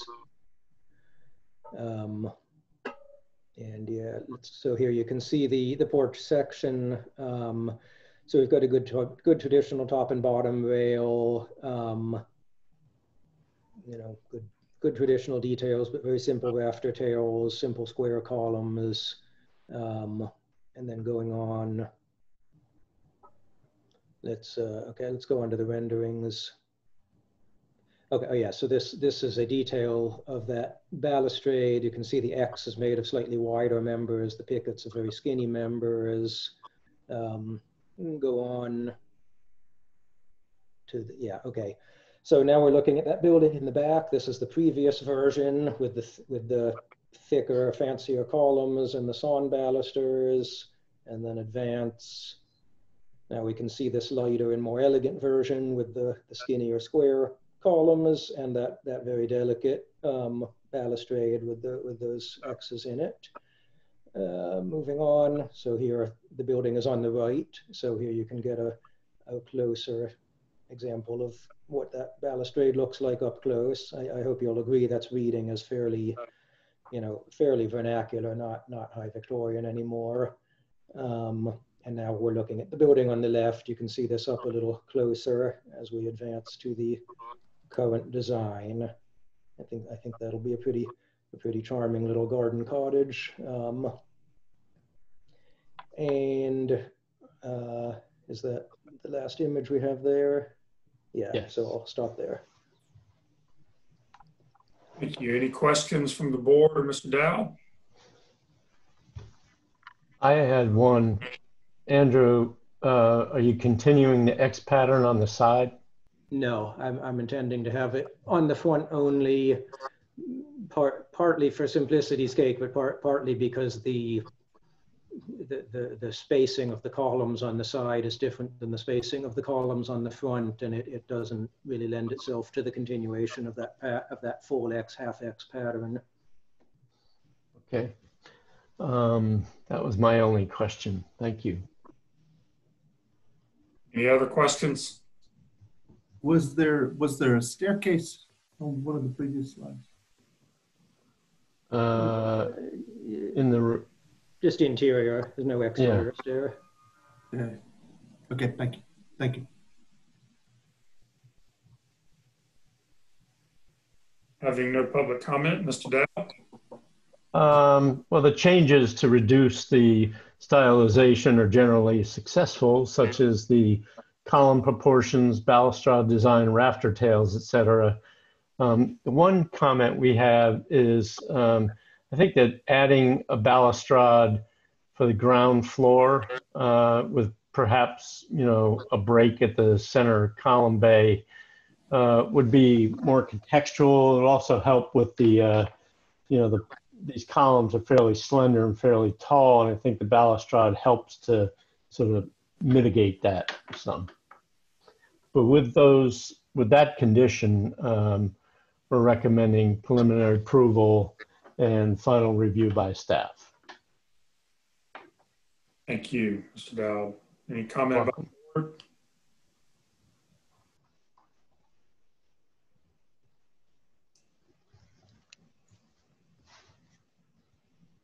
Do we need to provide an opportunity for applicant response? Oh, I'm sorry. Yeah, you're right. We're right past that. Thank you, Sure. Mr. Gould. Any sure comment or clarification on? Well, I mean, the question of whether to put a balustrade on the first floor is always an interesting question when you've got a masonry porch that's just one step off the ground. Obviously a balustrade doesn't really serve any safety purpose there, but it does dress up the building, looking a little more polished, arguably. I've done it both ways. I'm not necessarily opposed to adding a balustrade on the first floor of this one if you want to do that. I'd rather not do that on the house to the right for some reasons relating to car doors and car access, but on this one we could do that if you agree that would be an improvement. And then I will raise the specter of the mock-up on this one also. I've done so many wooden houses almost exactly like this, and I've certainly never been asked for a mock-up on a wooden house, and I don't remember ever seeing a mock-up of a wooden house. Maybe Dennis can fill us in on whether that's ever been required on a little single-family wooden house, but it would seem very odd to me, because I mean, obviously a mock-up would just be, some lap siding, some corner stiles, some caulk and paint. I mean, what would you be looking at? I think if I can interject here for the board, I think if there was a mock-up for the masonry building with some of the detail that we talked about earlier, that would satisfy staff in terms of, you know, viewing the quality of, you know, the mock-up, the quality of workmanship, and also materials. I mean, these are very standard, straightforward materials. There's nothing here that, you know, is unusual from a construction standpoint. So Dennis, this is James. You know, yes. The reason that we have these rules in place is this is an aggregate total of buildings over 10,000 square feet, and that's why he's coming to this board, right? Right, that's correct. Okay, so that's what the issue is in terms of the mock-up. It's not a single family residence wood structure or multi-family residence wood structure. It's because we're looking at this because it's an assembly of structures. And if we begin to break that apart for some reason, then that's going to be challenged every time we move forward. So once again, you have my vote. You have my vote to use your judgment about what is needed for this mock-up. Okay. But that's the way I think it ought to stay. Yeah, if you recall Sanctuary Court, the Sanctuary Court project, that was a project where there were multiple rear buildings and a couple of buildings up on the street. And we had one mock-up for that project that incorporated aspects of, you know, all the buildings, but they were a little bit more contemporary in nature, those buildings. But it, you know, it was a fairly straightforward mock-up that did include some features that are important for each building. So I think that would be the approach that we would take, is one mock-up that incorporates sort of unique and critical features of each building. Again, from my perspective, this is James again. That's your call. Okay. Yeah, and I think if this is still my response period, the ordinance does specifically say that the board may waive the markup requirement at their discretion. So that provision is in the ordinance. And Thank you, Andrew. I think it's in there for this reason, that not. Yeah, but I don't know that we're going to have any traction with waiving that. I believe, you know, I don't want to get in a back and forth with you. If your response or clarification is complete, we'll move on to the board. Very well. Comment. And if there is any discussion, I would not vote for a waiver of the mock-up panel. I would leave that to Dennis, and I think he outlined how that would be handled with specific features from various buildings that the staff of the city believes that they need to see. I would be fine with that. I agree with you, David. I agree also. I do as well. Same here.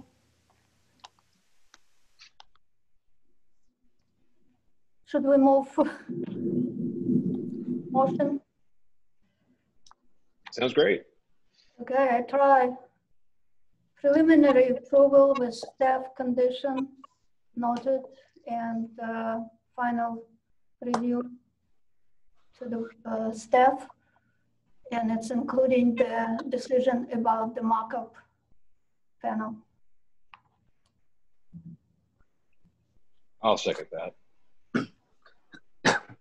That was a motion by Ms. Subject for preliminary approval with staff conditions noted and final review by staff, including the discussion regarding, or the resolution regarding, the mock-up panel.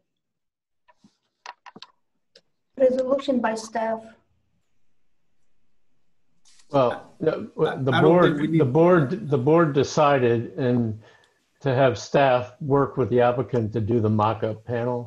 So I think that's what she's saying, David, is, well, I don't want to put words in their mouth. Can I get you to repeat that for me, please, Ms. Sobchak? I must have written it down incorrectly. Okay.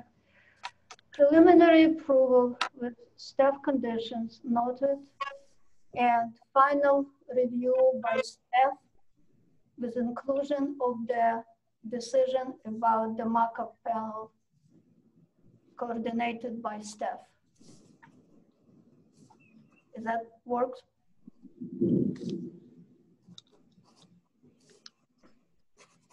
Yes, it does. There was a motion for preliminary approval with staff's conditions noted, final review by staff with inclusion of decision about mock-up panel being coordinated by city staff, correct? Correct. Okay. And that was seconded by Mr. White.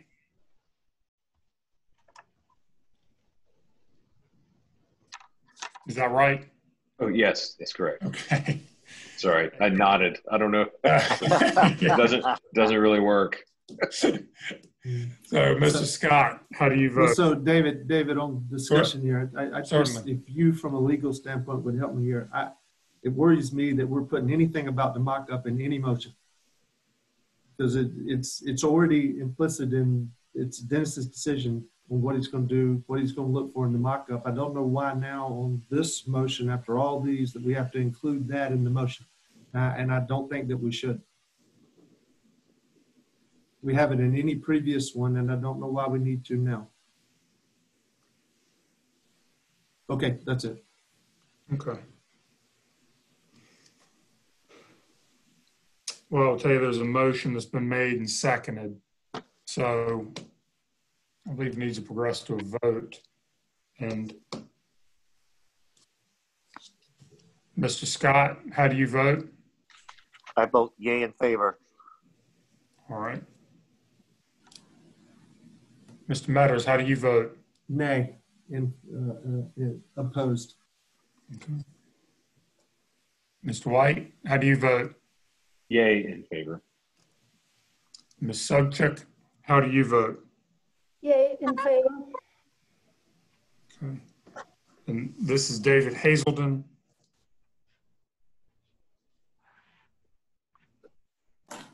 Voting yay in favor.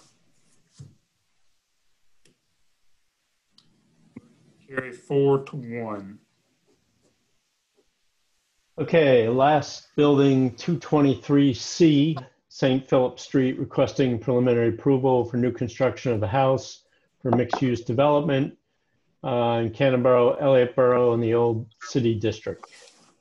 The previous motion was conceptual approval with staff conditions noted in February of this year, and the comments for the overall development are pertinent. And once again, I hand off to Mr. Gould for his presentation.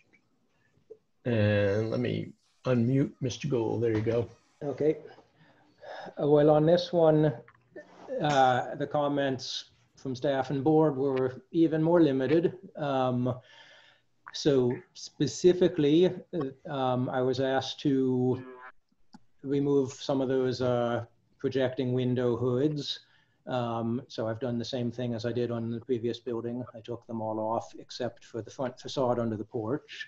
And I was asked to remove the scroll shape from the rafter tails, so I have done that. And I was asked to simplify that fancy scroll work, I'll call it a spandrel, that is at the top of the porch columns. This detail is sort of a board with scroll cut ends that spans from one column to the next, implying a simple arch up there. And my previous design had kind of a fancy cusped Victorian shape to it, and the new design is much simplified. I do want to keep that feature in its simplified form because this porch has a rather wide proportion to it, and I found that visually it ties together, it resolves better having that horizontal element interposed between the columns. It just looks a bit spare geometrically without it. So if we go on to the next images, you know, much the same thing here. You can see all the window hoods have been removed from these back sides. And going on, we'll go on ahead to the porch section. Yeah, so actually go back one.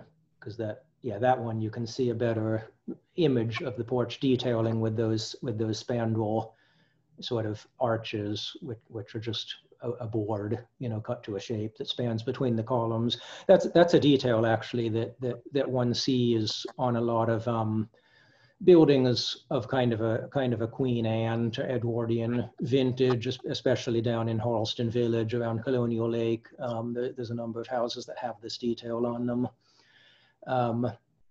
Let's move on. Otherwise it's really detailed the same as the other house we just looked at. Going on, and let's look at the renderings. Yeah, there you can see a detail of that spandrel, just a simple quarter circle. So looking now at the house at the back of this view, there's the previous version and there's the current. You can see the simplification of those spandrels. And moving on to the next view. Now we are standing inside of the porch in question, so you can see that up close. And if you go to the current view, there you have it. And moving on. I think that's it. All right, very good. Well, I will leave it there.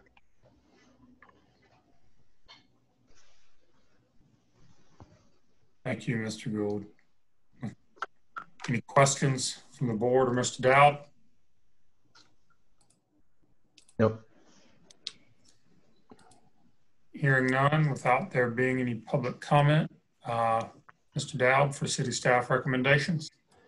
Yeah, I just wanted to go back to the site plan real quick in the beginning here.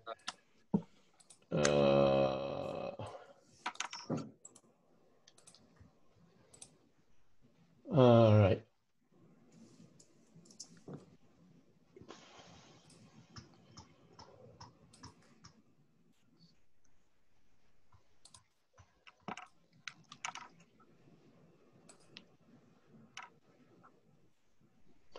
Okay.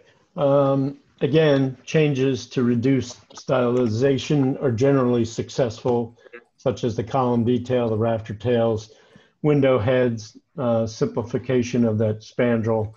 And as with unit 221D, I was recommending a balustrade again at the ground level of the piazza to be more contextual. I see that could represent a problem with opening car doors from the site plan. I think the columns still represent a conflict there, but I guess an additional balustrade would make it even more difficult. But we're recommending, actually, my recommendation says conceptual, but it's preliminary with staff conditions noted. Preliminary approval, staff conditions noted. Yeah. Thank you, Mr. Dowd. I agree with that. Mr. Gould, any clarification necessary? Well, yeah, I do think that a ground floor balustrade would be problematic on this house, and I also just think visually seeing it on both houses next to each other is just going to look like an awful lot of woodwork down at ground level for no practical function. I think the garden cottage, being a somewhat more quaint and styled building, can withstand that kind of affectation better. This one is more of a big practical looking building. It'll have cars parked right up to the porch, so I'd rather not do it here. And I didn't hear, Dennis, if you recommended final review by staff on this one. I would hope that would be in here too. You're right. I forgot to do that, but I intended to do that. Okay. And I will note that we are okay with not including staff comment number 2 if the board feels that way. All right, thank you. Any comment from the board?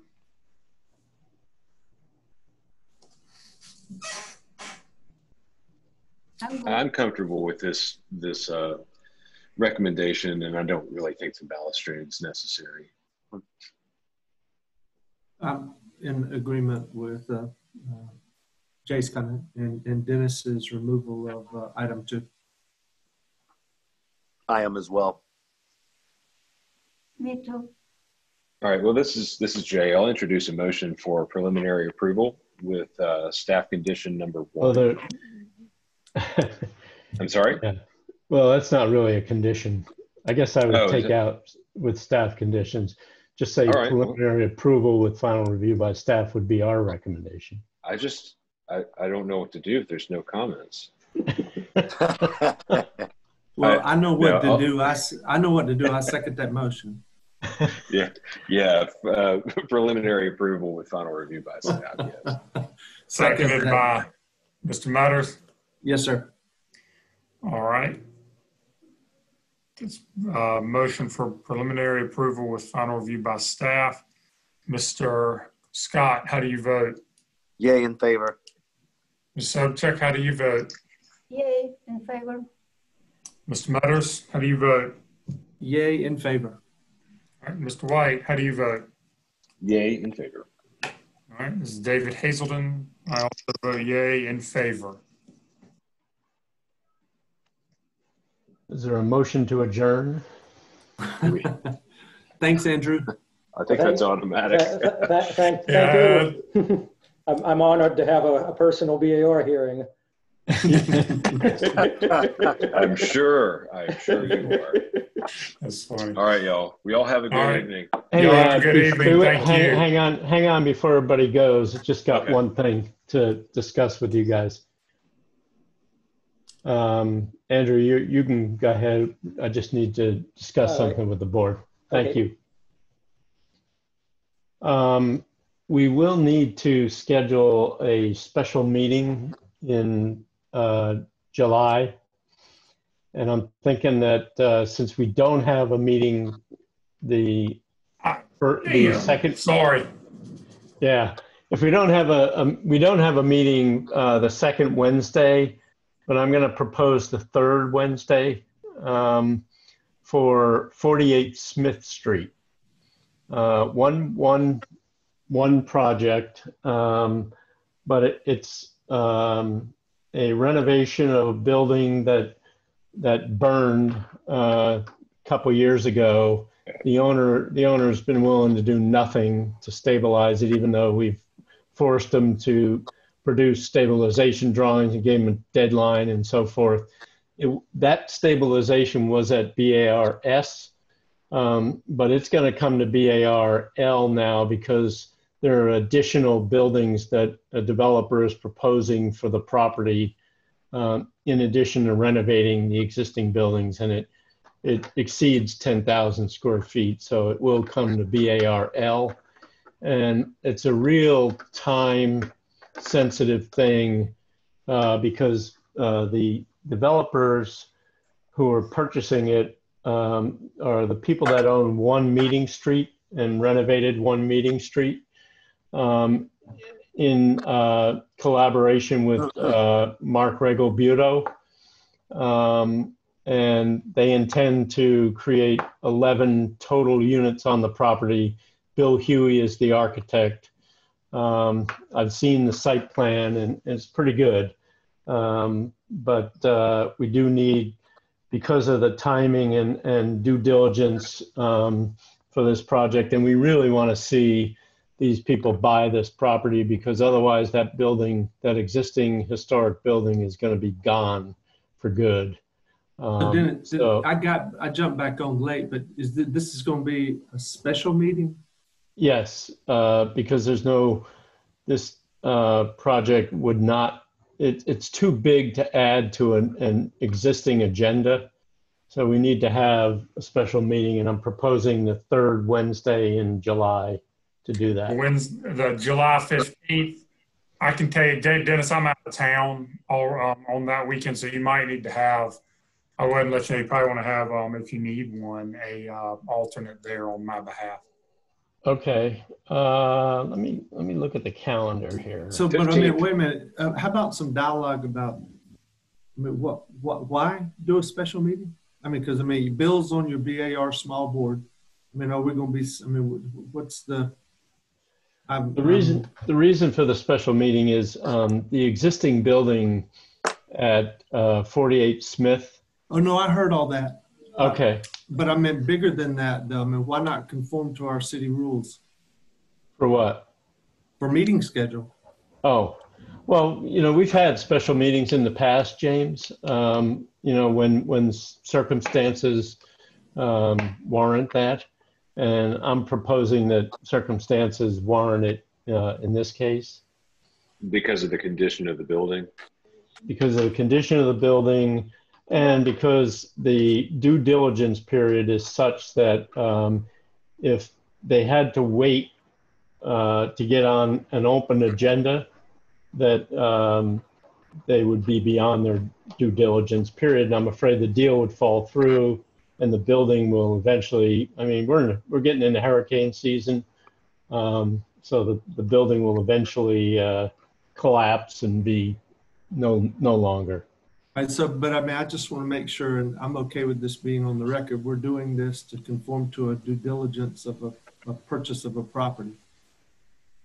Yeah, So, we're I mean, doing 'cause it for circumstances that, you know, I feel warrant it, but, you know, you guys are the board and you can decide not to accommodate that if you feel like, you know, that's appropriate.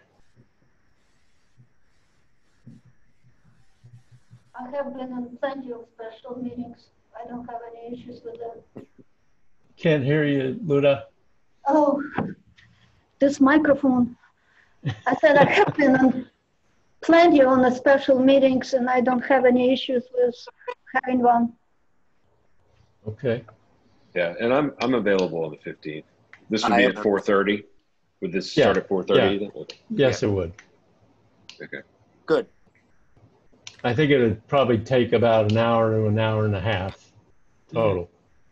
15, 4:30. I'll be there. I'm not here, but I don't particularly have a problem with a special meeting.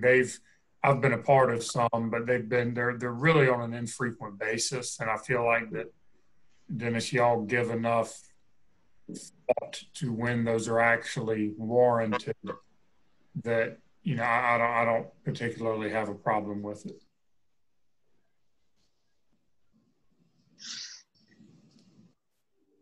But like I said, I'm not going to be here on the 15th, so I don't cast a vote for something that I'm not going to be here for. Never to listen to the opinion of a man who doesn't have any skin in the game, right? Yeah. Yeah, y'all can meet. Go right ahead. It's fine with me, and I'd be willing to chair the meeting if necessary. You know, since David's not here. Great. Great. Fantastic. James, are you okay, or how do you? I'm. Let me. I'll call you tomorrow. Okay.